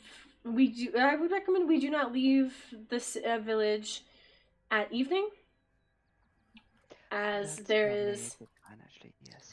there is a great deal of danger that lurks in these woods in the dark. But of course. As Esmeralda kind of rolls up her sleeve, and you guys can see claw marks in her arm, deep. Oh, cool, you got those too? Let me start She kind of gives a laugh. Yes, this was from an unfortunate encounter with a werewolf. Yes, we ran into those as well. Fucking things were rather resistant to my weapons. It's getting old. Good counter to that is silver weapons. Yes, well, unfortunately I think it'd be rather difficult and possibly expensive to silver my bullets. Or you use your wizard. This is all thought through. So what you're saying, you keep the wizard at them. That's out of character. You Out see of her. character, you keep the wizard. I was gonna. She had a remark if you were saying that in character, but.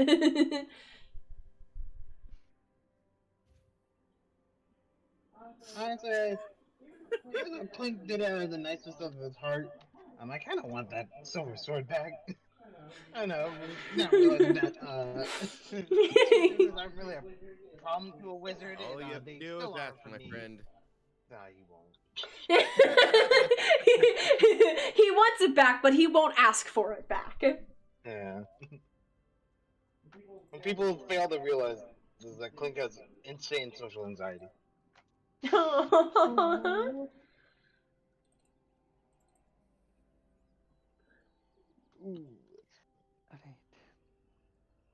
What the fuck? He has a what? Sorry, I'm just looking at Rictavio's sheet, and I just realized what he has, and I'm like, what the fuck? Why does he have this? What does this do? He is very strong. I mean, you think he's strong? You should take a look at Esmeralda's sheet. Honestly.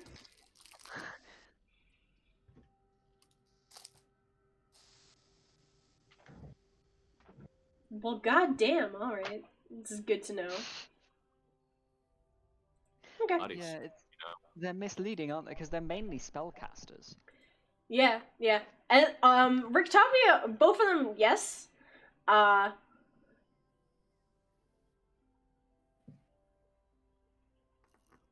I need to actually read these character sheets more before I go into combat. Something I didn't realize Rictavio does. When Rictavio hits an undead with a weapon attack, the undead takes an extra 3d6 damage of the weapon's type. Specifically against undead, and I did not fucking look at that, which is my bad, guys. But yeah. Hey, Victorio, I got a new insider scoop. Did you know when you hit a creature, you can be hit with a range of 3-6 values, and therefore those can be expanded upon if they're exclusively an undead creature? Oh, he's doing it again. Rictavio gives you like the blankest look of what the fuck? Sorry, I'm just kind of a nerd. Hey, The Crumpler. Crumpler. No. Yeah, no. Bad. Did you know? Expression or person of interest gotta sing the encounter. God damn it, never. Welcome to stream. Hi, okay. Gonna look for a little while. Alright, enjoy the lurk, Ichao. Tomorrow morning and heading off for the last passage, or we've not taken, which we believe leads to the Amber Temple. Alrighty. So I think today we take a time to go around town doing anything we need, seeing if we can procure any more goods we need, but I unfortunately think that's doubtful considering we went shopping when we got here. Yeah, I will say you guys did do a lot of shopping. You guys did already do like most of your shopping when you first got here. So there's not, out of character, this is me telling you, there's really not much else here. The only really thing here was the Abbey of St. Markovia, which you guys have technically dealt with. So technically, I can imagine just like you come back, Derpus like put like racing stripes on his Triceratops, like all these dumb decals. Look, it goes faster now. Yeah. But sadly, like arcane fact, yes. You put racing stripes on something and it goes 2% faster. Warning, your Triceratops is green. That's red now. Yeah, your Triceratops, instead of going like 30 feet, it goes 31 feet of movement. Every 6 seconds. That's very impressive. It's not noticeable. Wait, Crumpler, your Triceratops is red now? Yeah, it increases your insurance just went up. Shut up. I was gonna tell the joke myself. I'm sorry.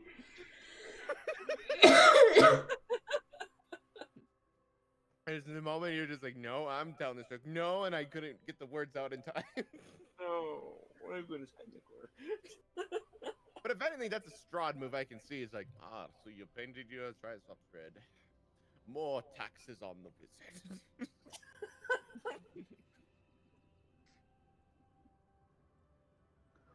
And it's that moment, like, my savings is melting. The DM is thinking, I don't like it. Oh, I'm just reading stuff for the future. If anything, she's just letting us have our spiel so that she can get more ideas. Yeah. Smile. And it's like, here, there is now a Triceratops tax. Oh, that. There's an entire dinosaur invasion. But like, due to uprising has happened. Triceratops activity, it's like, oh, you motherfucker. Velociraptors. So yeah, so you guys want to stay in Kresik for like the next day, essentially, like take this day to kind of like either relax or just do anything like else you might want to do. Yeah. All right. Does anyone have anything that they specifically want to do, or no? No, I'm good. Well, not like specifically, but if anything, how Derp spends a day is just, since there's a cart attached to the Triceratops, I imagine he could just lay out like certain gear, and if anyone else wants certain gear on the cart, I'll greatly have a cart sheet, so I have inventory on that. All right. Yeah.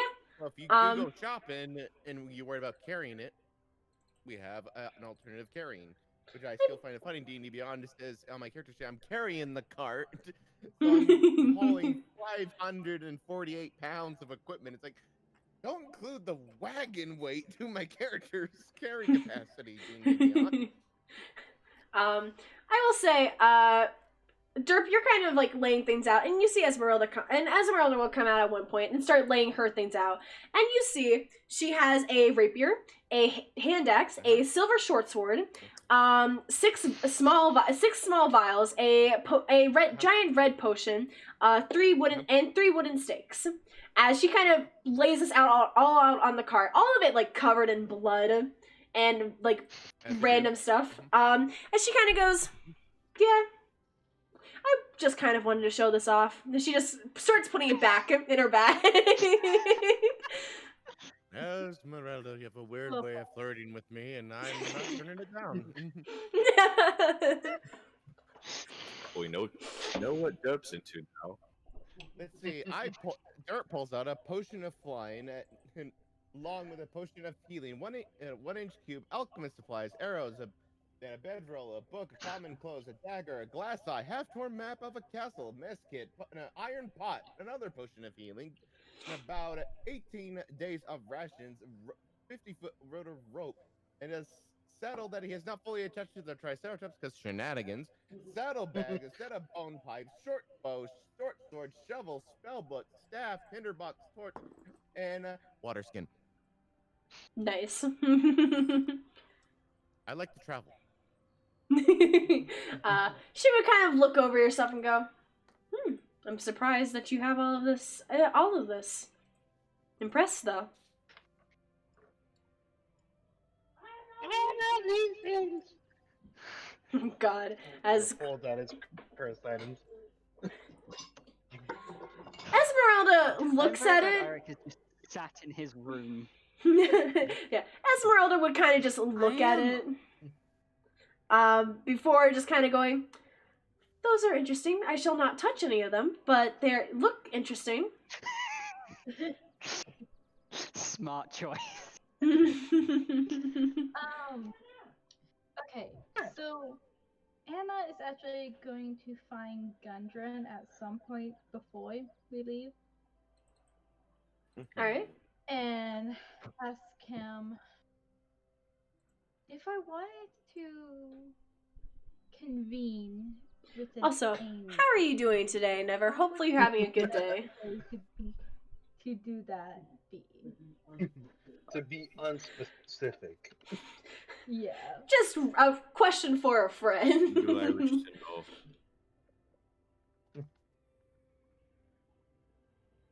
Do I wish to know what you're planning? It's nothing bad. Just Famous last words. basically. My Say this. sword, as you know, is enchanted in some way. And there's an angel connected to it. Out of character, did Gunja know that? I don't know. I don't think you knew that. I don't think you Anastasia, Anastasia has never said that she has a magic sword. Clink has never mentioned that it was cursed. I don't know. When Derp did his stuff, he did see the sword light up, but as far as I'm aware, Derp. No, because like there's been times when like I've been possessed by it. Yeah, you guys, to be fair, you figured that there was something on her that was doing this. You never would have thought it's the sword, though. You figured this was something that she could activate herself. This kind of does make sense, though, now why Clink is constantly asking Anastasia for the sword.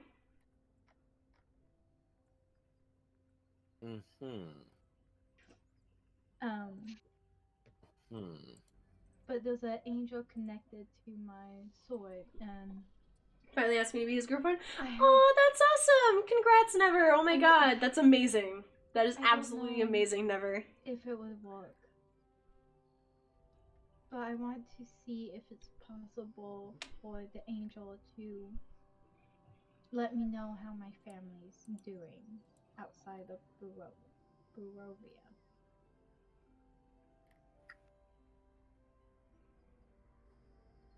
And to do that, I need to be able to speak with the angel.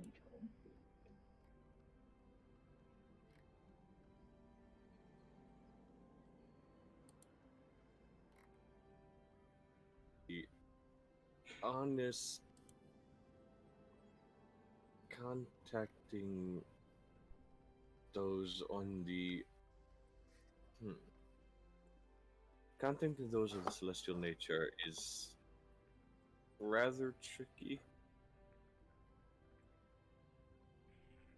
Just a tiny And bit. not only that, they don't always answer.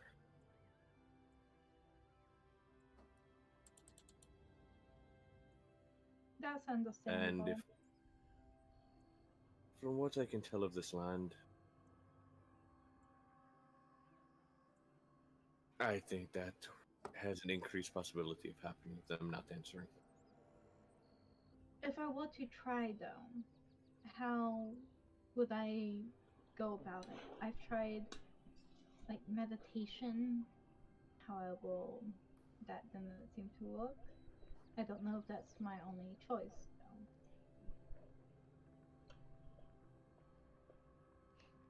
Quite honestly, that is the best way I know. Okay. Thank you, my friend.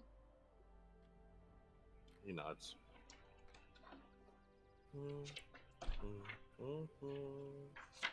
And Anna will walk away.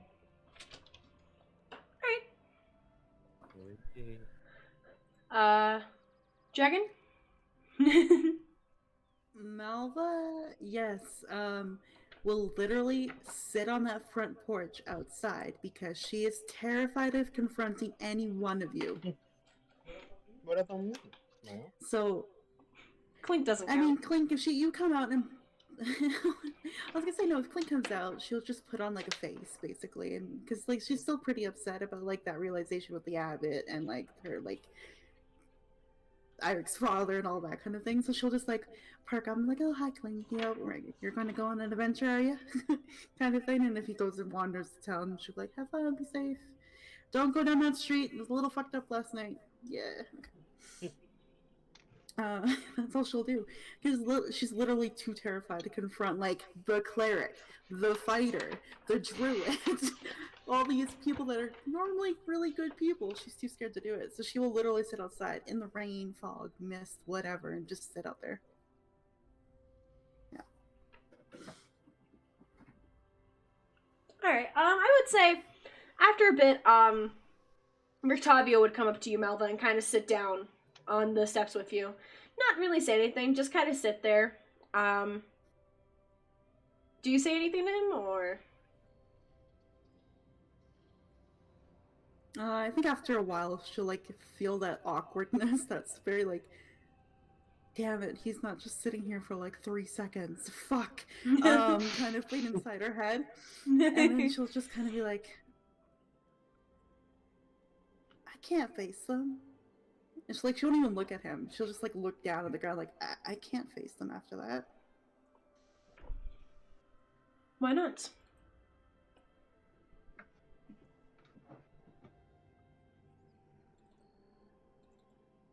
There's so many complicated reasons as to what happened yesterday. I don't know if they would get it. Especially like someone like the cleric, like Undren. I don't think he would get it. I don't think maybe Eirik would. I know he was a soldier and, you know, he's definitely got a pass with whatever happened there. Maybe he'd get it, but at the same time, I don't. I think it'd be like a long discussion to get to that point of understanding, and I don't know if I'm ready for that. He'll kind of nod, and he won't respond for a couple minutes. You can tell he's probably thinking before he goes, would you like some advice?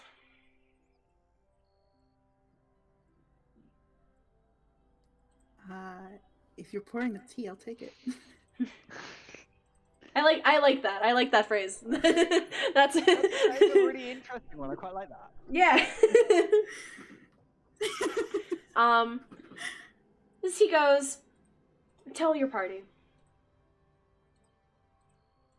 I know it likely will be scary and that you will likely not feel comfortable. But tell them, because if you don't, you'll feel like this. And you'll never know if they feel differently. And when you're going against an enemy like Strahd, he will know this. And he will use it against you. He will put doubt into your mind and make you think that your party does not care when I know that they do. Yes, yesterday, what you did was not the best way to handle it. And although I don't agree with what you did, I know that you had a reason for doing it.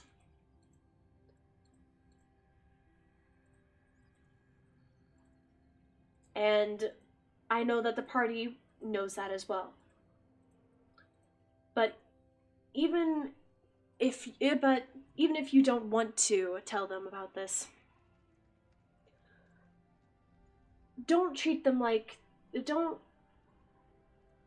I'm trying to think words.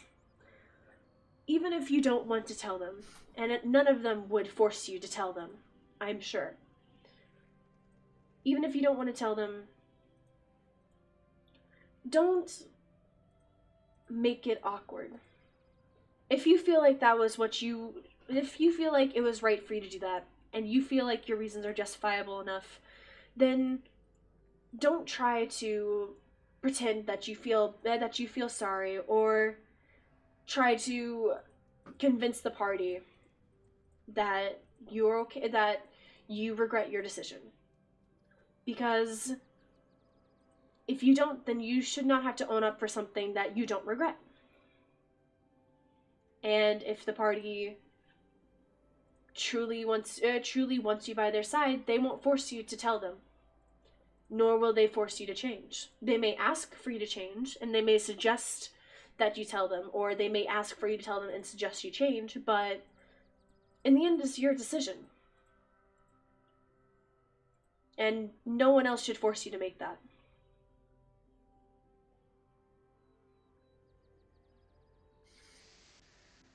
Here in this land, there is very little that we can change. And there's very little that we can do to stop ourselves from doing things. But this is something that you can decide, and you can change if you would like, but something that you do not have to be forced to change.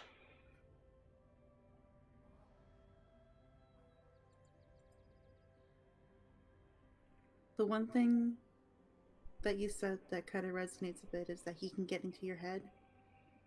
He's already in my head. He speaks to me sometimes. And I think that's why I'm terrified to even admit that out loud. Because I know he's watching. I think I've got some kind of mark on me or something. He's interested. But he's already in my head, so I guess that's the thing. And Mala looks scared, like at that point. She's like, it kind of dawned on her as she was saying it. She was like normally like just thinking like, oh yeah, he's in my head, whatever. But now she's like, wait a minute, a vampire lord that controls this whole fucking cursed land is in my head. So now she looks like kind of frightened. Okay, so would you say she does look frightened right now? Yeah, like as she was speaking, her eyes would go like wider and then like paler. Okay. Let me look at this real quickly. Oh shit. I triggered a thing. You see him take off a ring. The ring that he wears around his finger. And it is a golden ring with a purple like top to it. You've never really closely looked to it, as he kind of holds out to you and go, and as he kind of just looks it over and goes, this is something that I was given a long time ago. I would like to pass it on to you.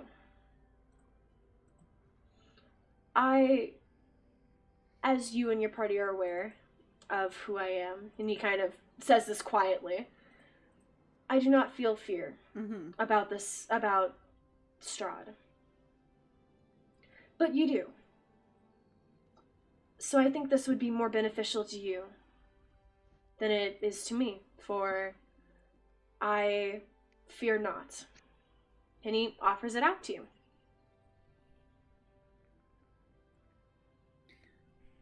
Well, there's like a weird cross of things go across her face real quickly because she's like, what? in her mind, she's like, wait a minute, this is another object that could be a thing.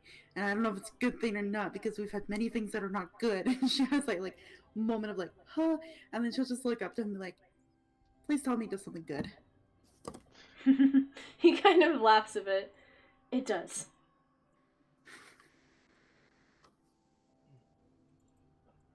She'll take it and look at it. And it's like she's also a halfling, so she's also kind of like amused a little bit, like, will this automatically fit to this tiny little hand? Yeah, I will say you take it, Or and is the it ring. gonna be big and loose? Yeah, I will say you take it, and you kind of looking at it, kind of thinking that as it kind of adjusts in your hand to be perfect sized for you.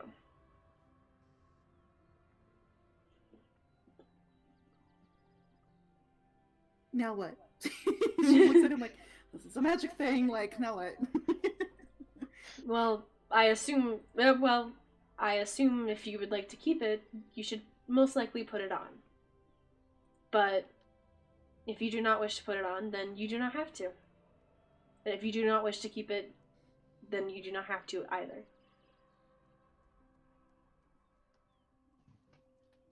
What does it do? Well, I'm not really I'm not the most inclined with magic. Nor how items do what they do, but this item has protected my mind from everything I've encountered. Nothing has been able to breach my mind as long as I wear this.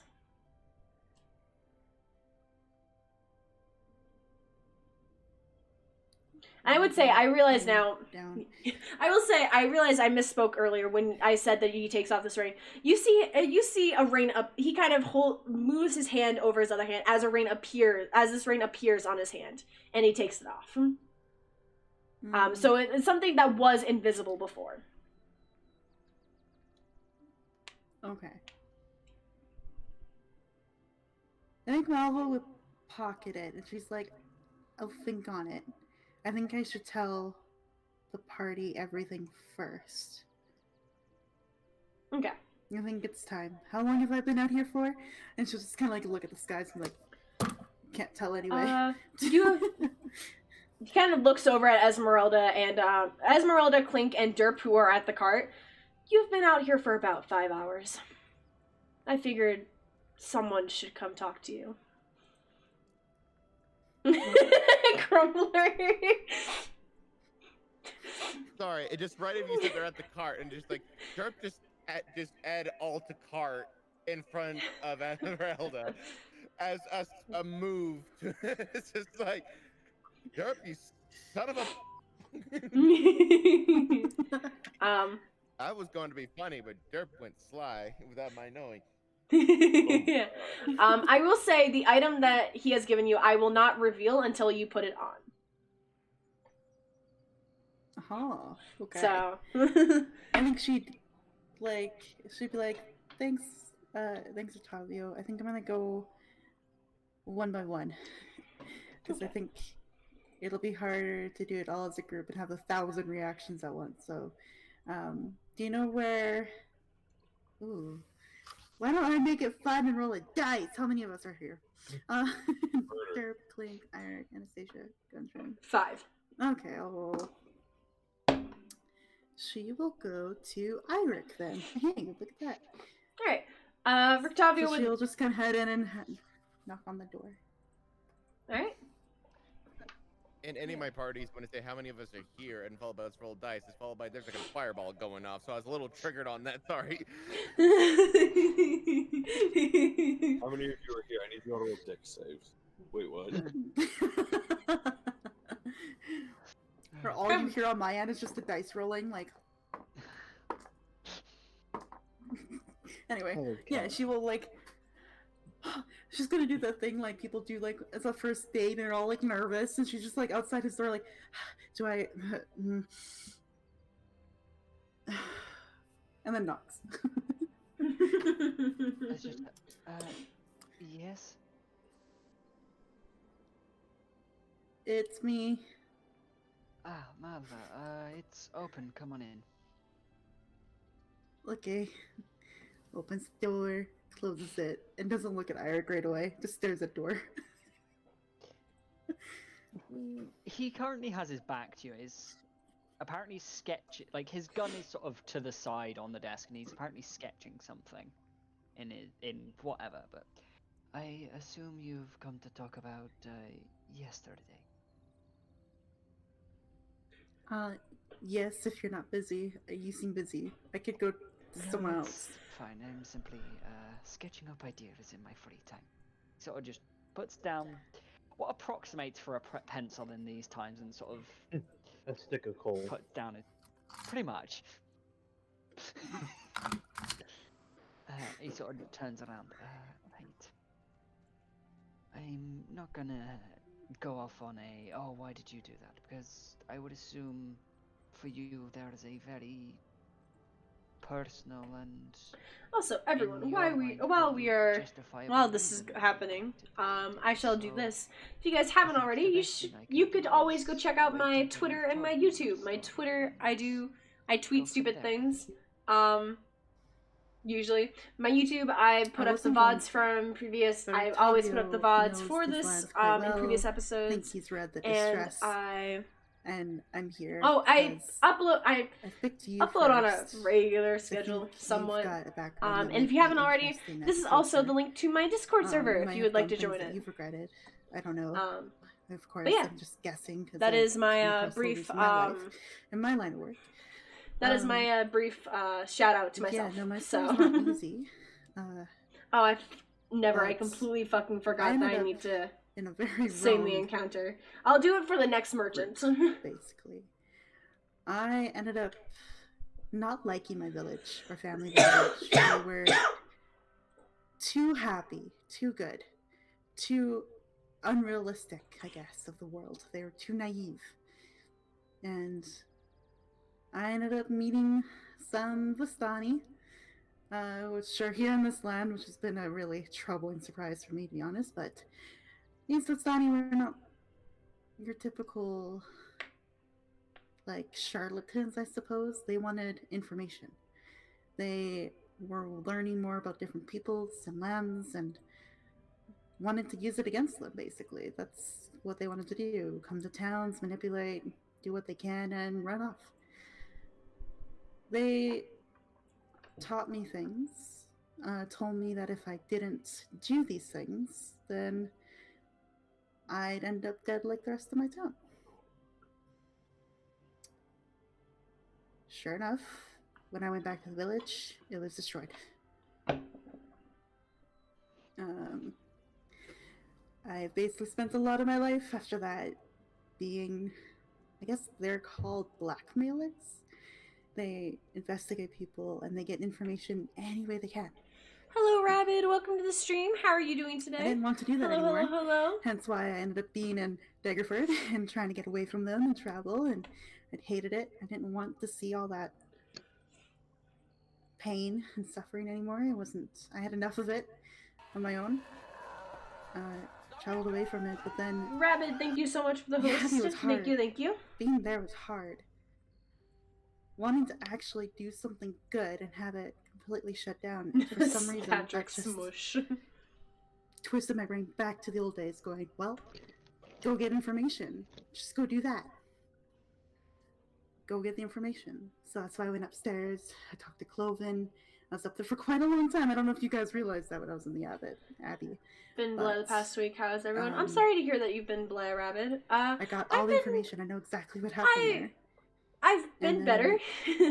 Had better weeks. That this led for wasn't me to read reactions from this wasn't those really two my guards. best week, but The first guard, he didn't really I'm trying care my hardest. about the Abbot dying. Trying my best. He was I'm kind sorry of to hear upset that about you've it, but been then blah, went to and I church, hope and I was that like, okay, cool. I hope That's that the this week is reaction going to you'd go expect, I better. guess, I hope this from week goes someone. better for you, and that if the stream helps, that hopefully it might help you However, his feel sister, better. it bugged me. She smiled. She was relieved. I wanted to know why. And instead of being rational about it, thinking it through, because I was in such a state of get the information, find everything out, as I was a few years back, one thing led to another. And now, have done something right in Strahd's eyes, as he now speaks in my head.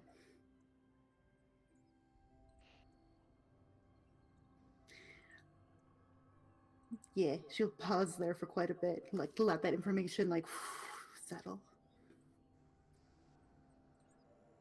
I like sort of. He definitely seems to be thinking his words over before he speaks. I can understand now that I know why you reacted like that. I can't say I've gone through similar experiences, but I am also well aware of how much pain and suffering exists in this world. I see it every night, over and over again. I don't know if there was a right thing to do with the guards there. They weren't forthcoming, and many things just played off one another. I don't think there is any way for me to definitively say what you did was a right thing, a good thing, a bad thing. It was a thing. And you're not the only one Strahd has talked to. It might not be in the same way, but he's been in my head too. I'm pretty sure he's been in Thank you. everyone's Hope head your at week some gets better fucking too, point. Lawrence. Thank you, Rabbit. Thank you.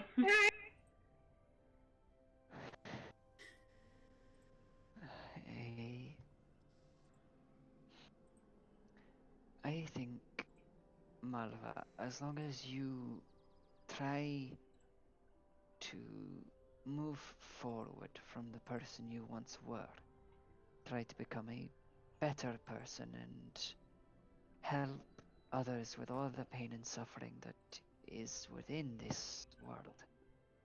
I think I should probably make sure I that's unmute. That'd the be time that probably a good thing. you'll learn, I suppose, about if you've chosen to do the right thing or not.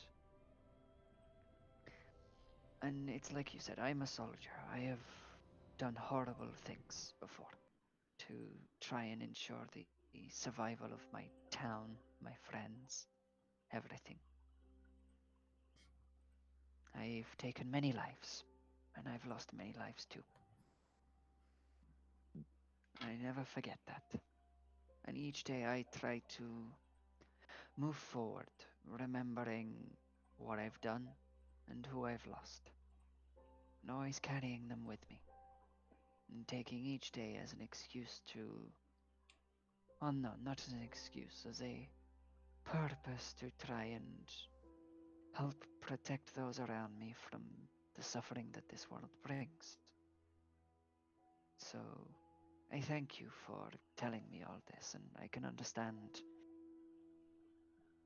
why you have had held reservations about it and talking to us, but I think that as long as you are honest and explain it to the rest of the party, they'll understand.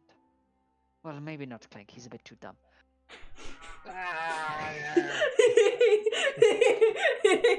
Fair enough, fair enough.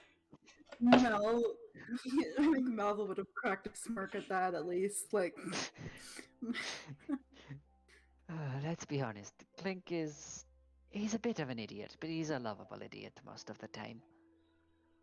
I'm sure he'll probably just think that what you did was pretty cool.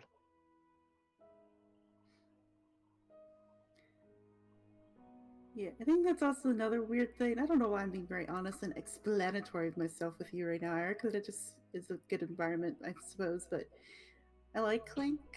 He reminds me a lot of me when I was younger, being a rapscallion, getting into trouble. So I think it's not fun when we're in this kind of a situation. Don't get me wrong. I know, but really just gotta stick close to him. I completely understand. I was a little shit when I was at the orphanage. But yes, this is not exactly the place for it, but Who are we to stop the little idiot from causing chaos? My supervisor. Thank you. Uh, Oh, but yes, I yeah. appreciate you talking with me like this, and I hope that when you decide to talk to the rest of the party, their reactions are equally as favorable. Mhm. Yes, thank you. I think I might pull them all together. If you want to be at the table just for like support, that'd be good. But before we do anything like that, um, I I hope this was okay. I told Dimitri about everything that happened at the Abbey. Not what I did. I didn't think telling your father who runs the town the thing that I've done would be really smart. But Eirik is sort of, that sort of classic robbing your temples thing. Just, I could see how telling him you cut off the hand of one of the guardians of the abbey would be a bit problematic. Yeah, it's still weird to think I actually have a fucking family. Still getting used to that. yes, Yeah, but speak. I think it was a good thing you told him. Okay. Also, he told me something. Um, a little bit. You had you had a brother, right? Like I think we kind of knew about like he lost his kids, and he's happy to have you back. Really, really happy, by the way. He told me to tell you that you need to see him before you go. So that please. I know it's gonna be awkward, and having the idea of a father again is gonna be weird. If I had like, if my dead father came back to life, that'd be fucking weird. So like, I'm with you on that. But he wants to see you. I think he needs it. Um, I the abbot and him were meeting. I think it was for his son. Yes, I think I wanted to bring him back, and we ruined that. Well, we didn't really ruin it. Strahd ruined it, but we were there, and we were the equal the cause of events that led to it. I feel a bit guilty for it, but I don't know. If you could see him and talk to him, that might be good. For no reason in I particular, planned on it at Malva. least. If you were just randomly to see your father again for no reason in particular, how would Malva react? Just wondering. Again, no reason in particular, just out of pure curiosity.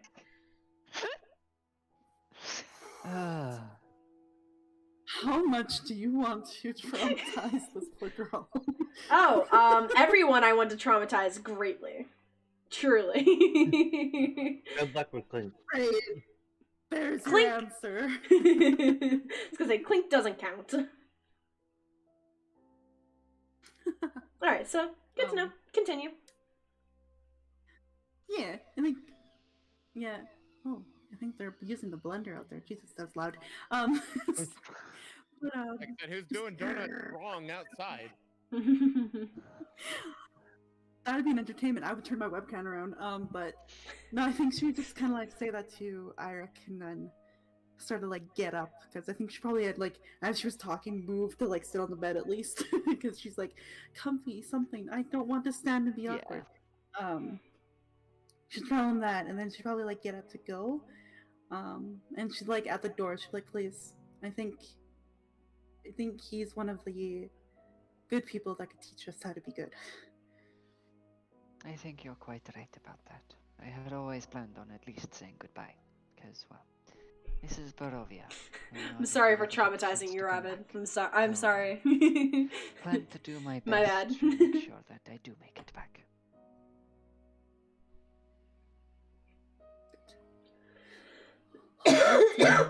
And she nodded that and then kind of like awkwardly like wave and then close the door behind her. She leaves.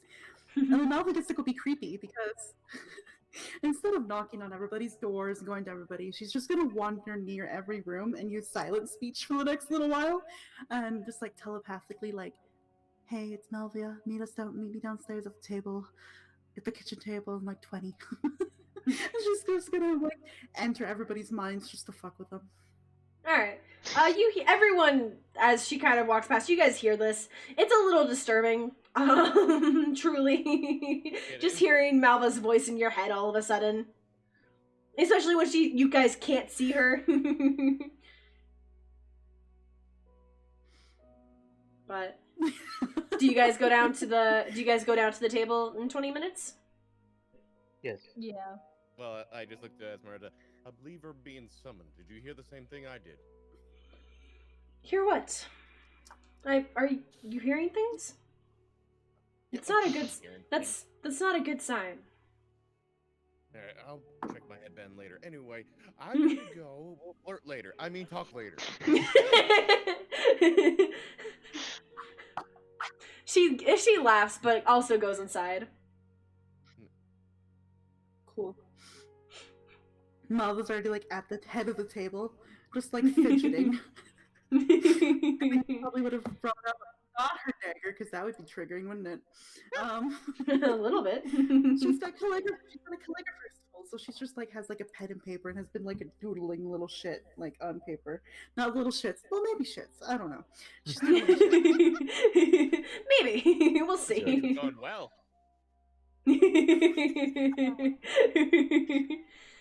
This is great.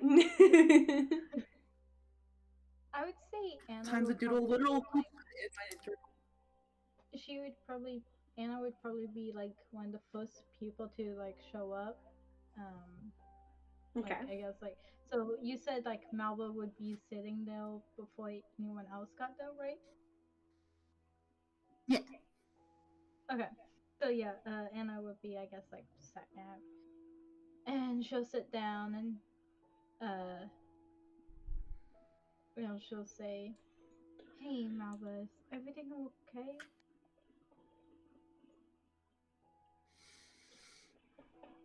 It will be, depending on how this goes.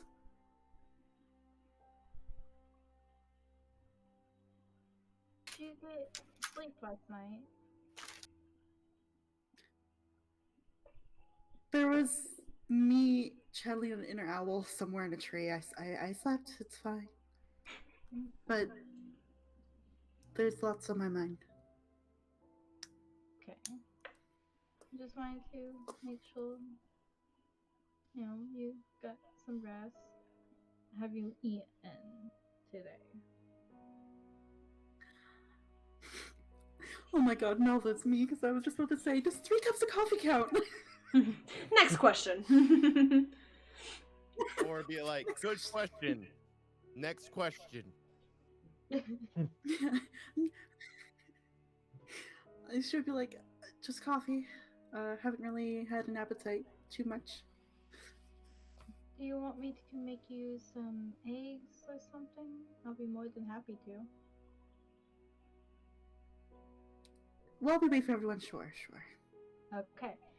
And I will go make like a few eggs for Malva. Alright. Yeah, you're easily able to do that. I'd say it probably isn't too difficult. I'd think. Chickens are a thing we're over here, right? Hopefully not vampire ones, but chickens, yeah. Roll me a D100, Shy. Just...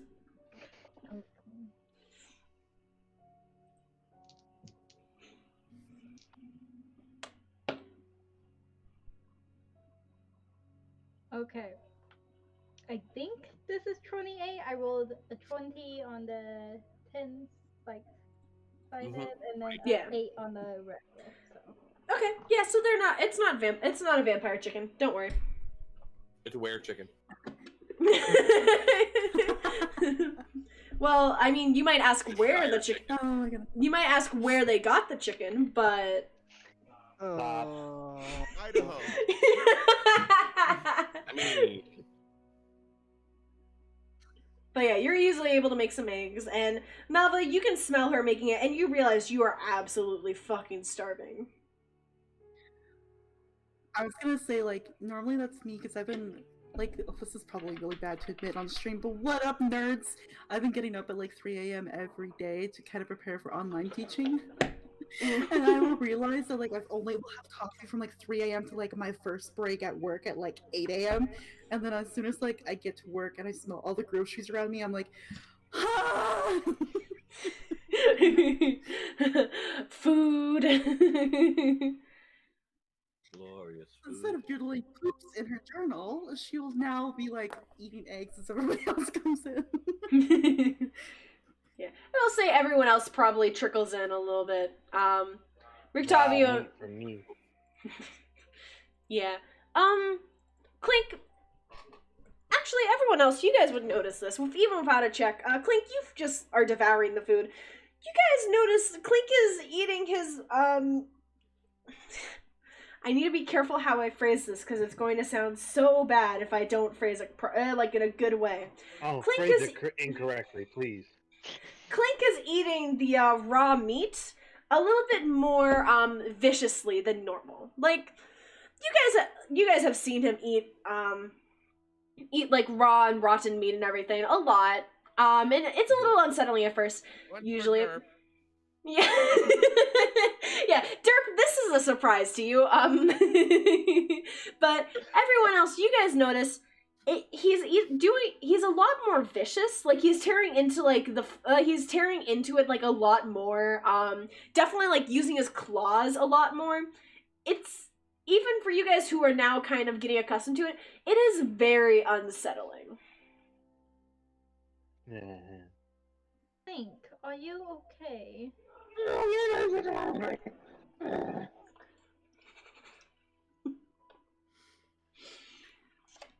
Nala does not finish her eggs. I don't know if Derp has enough for passive perception to read the rooms. Like, I'm guessing this is not normal. Gungeon just shakes his head. Thanks, Conjum. I had the same feeling. Thank you for confirming my curiosity. He nods. He doesn't know what to say at this point because, yeah. I mean, it's only been a day since the last eat. He's eating like he's never eaten anything before. We're not accusing him of eating habits, are we? You know, he's one large meal. So good. He would say shit. He'd say stuff. I know we're not feeding him 3 square meals a day, but at least we had 1 massive meal, so that'll be enough to cover between the ways of the correlation of his stomach and the ways of how much meat and of the vitamins he's needed in his life. So I imagine of that he's eating like he's never eaten before. Nala at this point will like tap the table a little awkwardly. She doesn't know how to get anyone's attention. It's not like a dinner party. It's like clink, clink, clink on a glass. She just goes,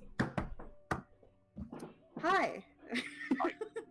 Greetings. I'm playing her so awkward, but I realize that she does have a +4 in charisma. I should play her a lot more smoothly, but I'm not. It's fine. To be fair, it's hard to be confident in a situation like this, I feel like. I'm like, Nala has the charisma I wish I had. No. She'll just kind of like do that little drumming and then be like, I've been hiding. It's no lie from all of you all day. But that is not how I should handle situations. What did Clink say? When you were up in that tree. Yeah, I slept on a tree. I sat on the front porch. Anyway, and it's been brought to my attention that hiding and not being honest is not a good thing. And she kind of looks at Rictavio and Eirik a little at that. And then she'll be like, Rictavio just gives a nod. She'll just then be like, okay, I have a lot to tell you all, just to kind of explain, not really justify, because I still think what I did yesterday was right. She pauses a little bit because she's just looking for reactions at that point. I'll say Anna is very kind of like stone-faced when that's said, but that's really all you get from Anna.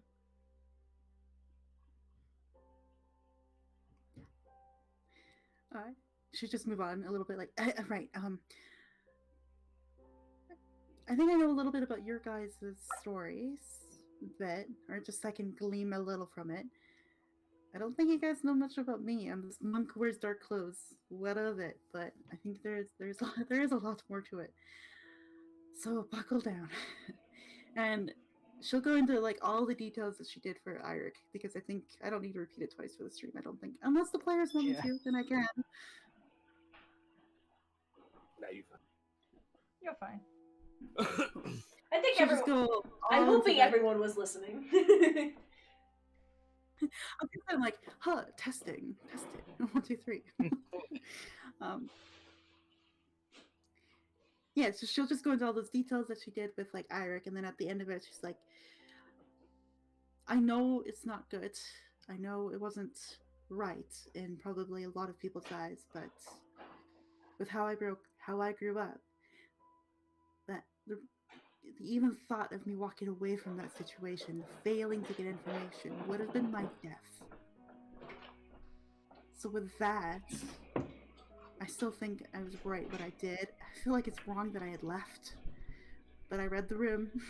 I'm reading the room right now. And I realized that if I had pushed it further, he probably wouldn't have wanted me around.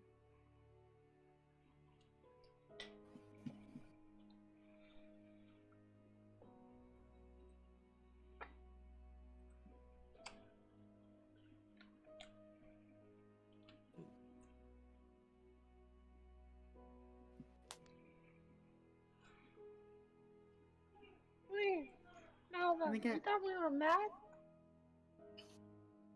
I was just, I was just confused why you didn't tell us. We would have helped you no matter what.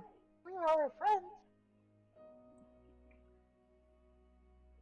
Sorry for cat screaming. In a situation where you only had seconds to decide, it would have been hard to tell you my life story in a reaction. You don't have to tell us your life story. Just say, I want information from these guys in my home. I mean, I know it's probably not helpful that I pick up magical items that you guys say are cursed. I still don't understand what that word means. But you guys still deal with me doing it because I'm me and I'm your friend. I think it's more so they can't stop you fast enough, but anyway. That's just the DM. That's just the DM input. I think you'd see Malva like melt a little, like she's been like very like stiff and like telling her story, but like just hearing like that word friend from like Clink would make her melt a little more in her seat, like just kind of relax. I'm sure the group would agree. Indeed. And now she's back to being stiff and panic. Panic returns. Panic in Barovia. And I will say, while I don't fully agree with your methods, you are still our friend, and I still care for you, and I want you to be able to talk to us when you need to.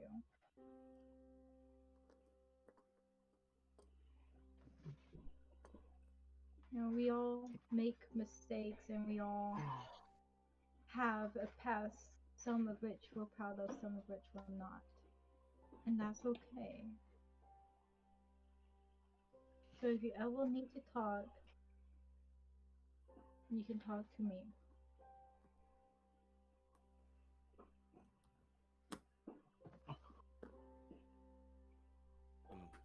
She nods and smiles a bit.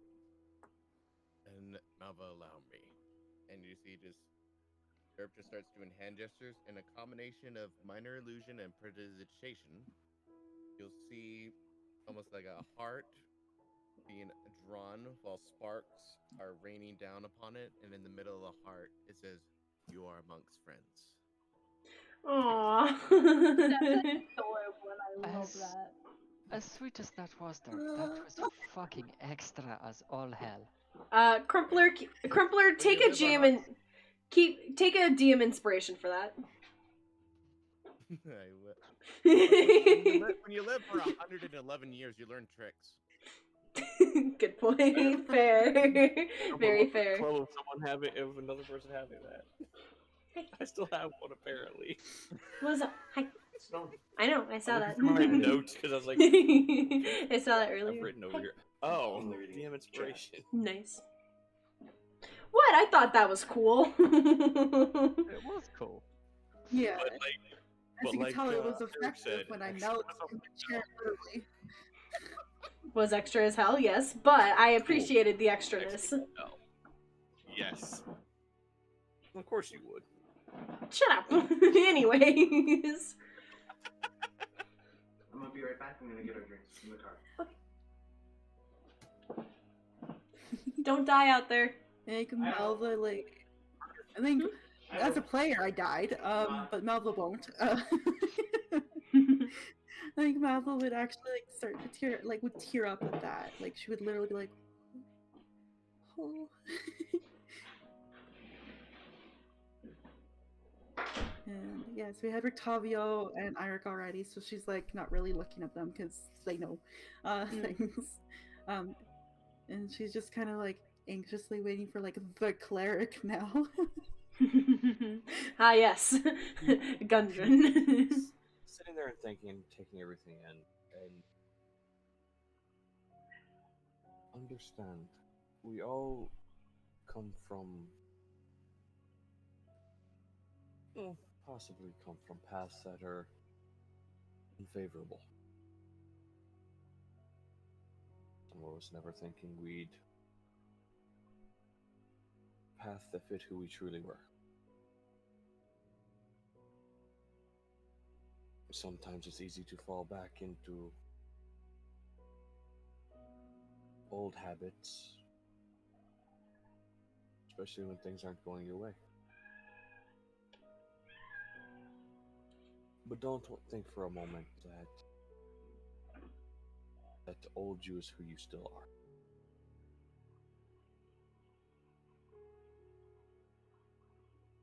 As Derpier illustrated, you are amongst friends. We all have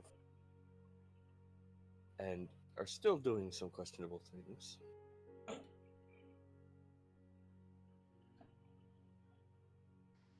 But we learn, we move on. There's no reason to hold on to past.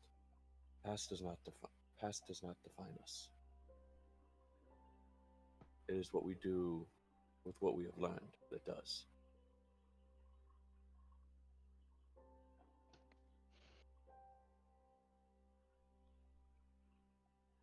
There is no anger on what you did. You fell to an old habit, and that is understandable. It's no different than me grabbing an undead around The the snow is throat very peaceful and nice. and letting my rage take over Ah. because of the lack of Nice. sun. Okay. No, it's Yeah, for those of you guys in chat, As I it's said, snowing out here, so you learn and you move this is through. a very pretty snow. And Kind of like keep a going. twilight type of feel. Thank You're you. welcome. Ah, it's cold. My hand. And that's what I was saying.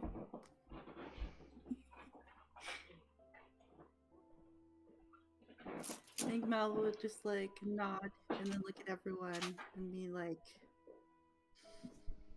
for the sake of being more vulnerable, because this is the most honesty I've ever shared with anyone.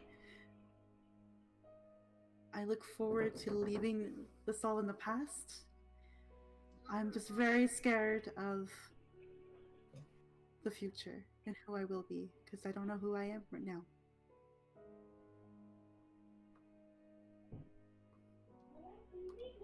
Your mouth.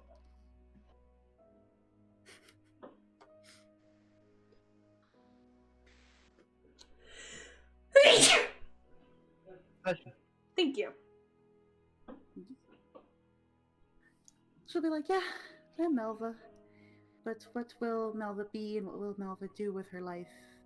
Post Barovia is big question mark. There's still the Vistani to kind of be aware of. There is no home outside of Barovia, and I don't know if I want Barovia to be my home. You can live I with don't me. know. I've been looking for a home ever since I started. Got kicked out of my home. So we could just be two people that need a home. Why do I feel like could become a Bonnie and Clyde situation very easily? It almost Yes. became a buddy cop. It almost undoubtedly became will. buddy cop. Thinking Thank you, nerd. Rabid.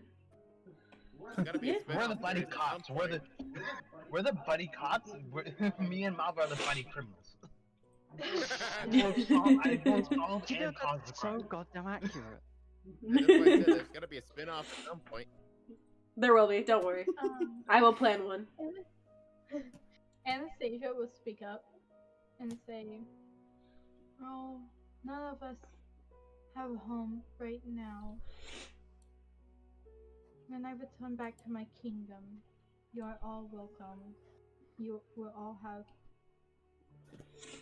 somewhere to call a home, whether that be a house or land. I will make sure you guys have something. And if I die, I hope you guys move on and she'll pull out like a good little stack of letters. Find my level and give him these. It includes a will of my stuff. Says a goodbye to my daughter. And even says that you guys shall have a home in my kingdom. My husband already knows of what to do if it is to happen. Clink raises his hand. Yes, Clink. Is there enough space inside of your kingdom for like 500 kobolds?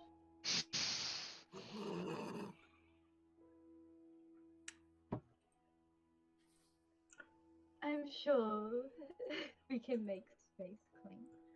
If you don't, it's fine. I'll get something else worked out. Out of character, there's usually mines associated with kingdoms. Just shove all the kobolds in a mine. Yeah, that's kind of what I was thinking. I'm sure there's a cave around Slave somewhere. labor. No, that's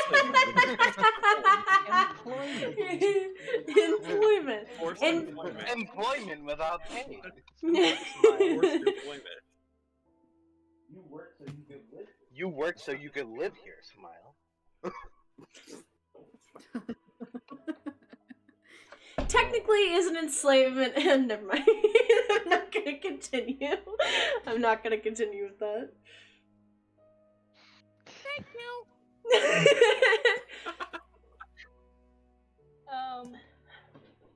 But yeah, and then Anastasia will put like the letters back in her pack and say, "You are also my family. I don't know where I would be if it wasn't for you all helping me." Probably at home.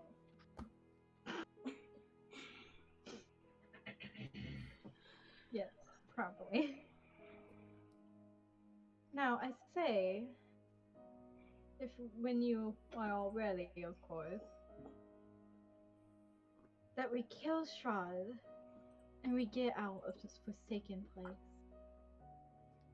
And we all get home, wherever that may be.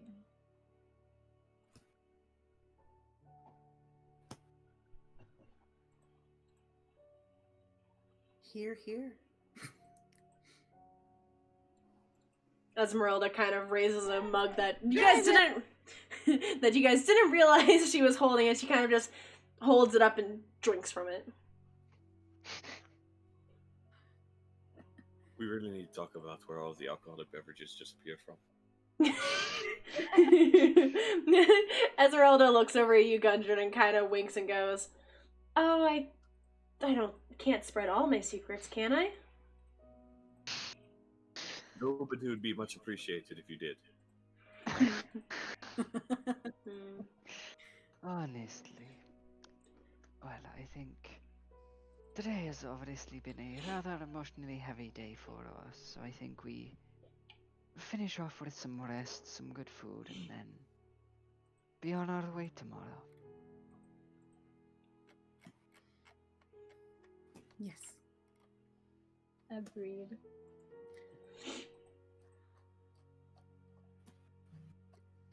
And Melville will be like, since I was the emotional toll on everyone, if anyone wants to just have some drinks down here with me and laugh it all off, I'm here for that. I can go for a few drinks.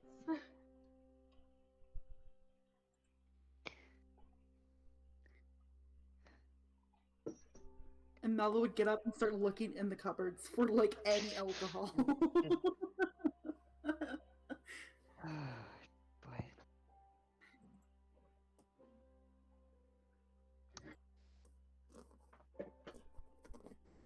All right. So the question, DM, do we find alcohol?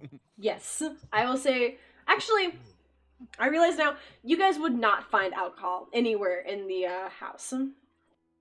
No. We burned the house And if you do you guys ask Dimitri about it or no? Yes. Okay. Dimitri This would is a life or death issue right now. Okay.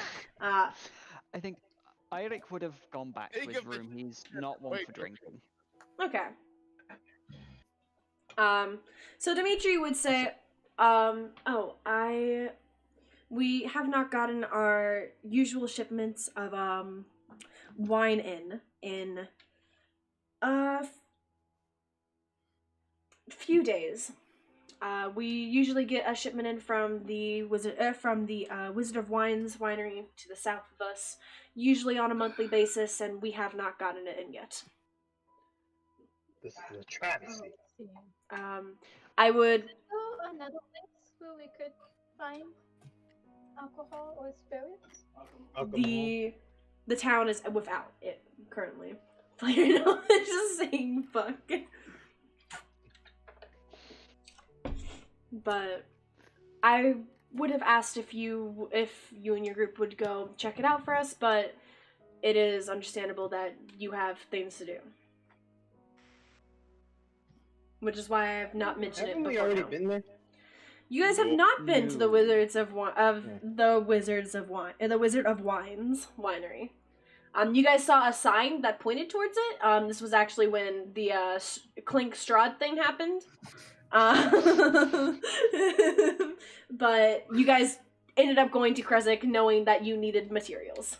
Specifically, Eirik needed ammo and materials to make more ammo. Yes.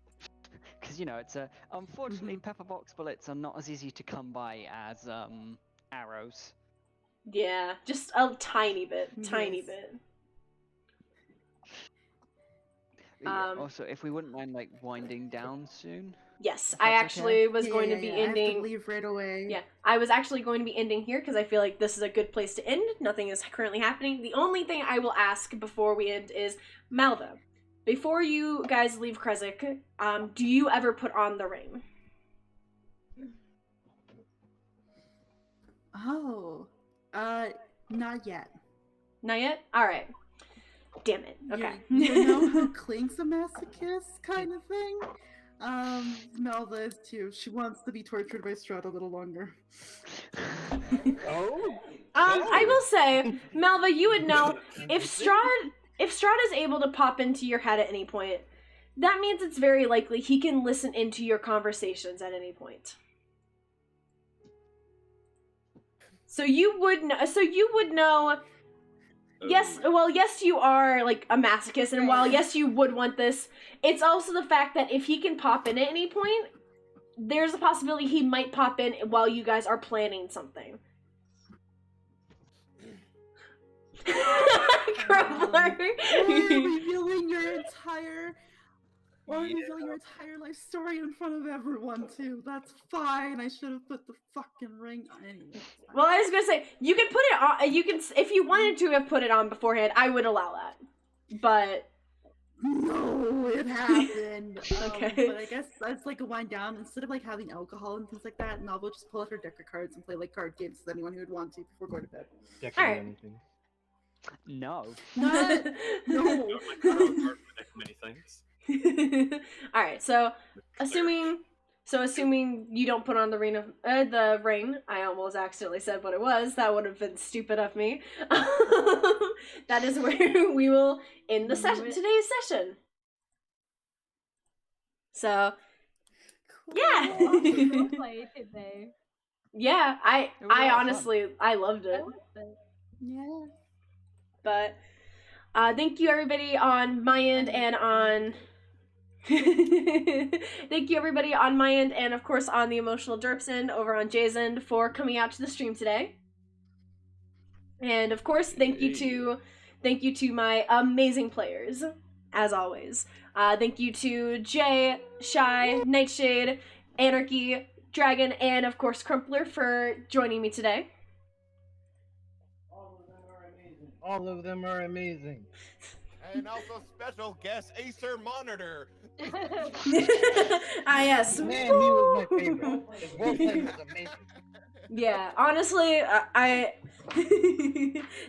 not sponsored. We're not sponsored by Acer in any ways, but Acer monitors. If you guys would want to sponsor either my end or Emotional Derps end, you could always do that if you would like. I mean, you don't have to, but. If you like, if it interests you, if you like money or anything. God. Sorry, It's this not like is being dog picked that's up. just not having it right now. Bye, Emotional Derps. Yeah. Over here on my end, you guys should definitely go check out the Emotional Derps. That is where Jay was streaming their perspective of Curse of Strahd. We stream over there and over on my channel. They play all sorts of other D&D stuff on Emotional Derps as well. They're super cool. You should go check them out. You should also go check out Crumpler's channel because I actually join him over on D&D and sometimes for Magic the Gathering Commander as well. You should definitely go check out his channel as well because of that. Does anyone have any announcements or?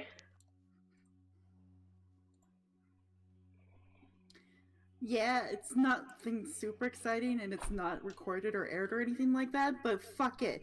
I'm part of Toastmasters, which is a really cool club to work on your communication skills and public speaking skills and that kind of stuff because that's the thing you need in your life apparently. And I'm entering a contest and the contest date is in like 2 weeks and I'm preparing really hard for it and I hope I win. Yeah. I wish you the best of luck, truly. And if you want to know more about Toastmasters, a plug-in for my channel. I talk about Toastmasters on the podcast, so you can learn more about it there. I do not. Right. I do not currently have a Emotional link. Derps should be going back to their normal schedule as far as starting Friday. Fluffy's hours are going back to normal, so we have Fridays and Saturdays again.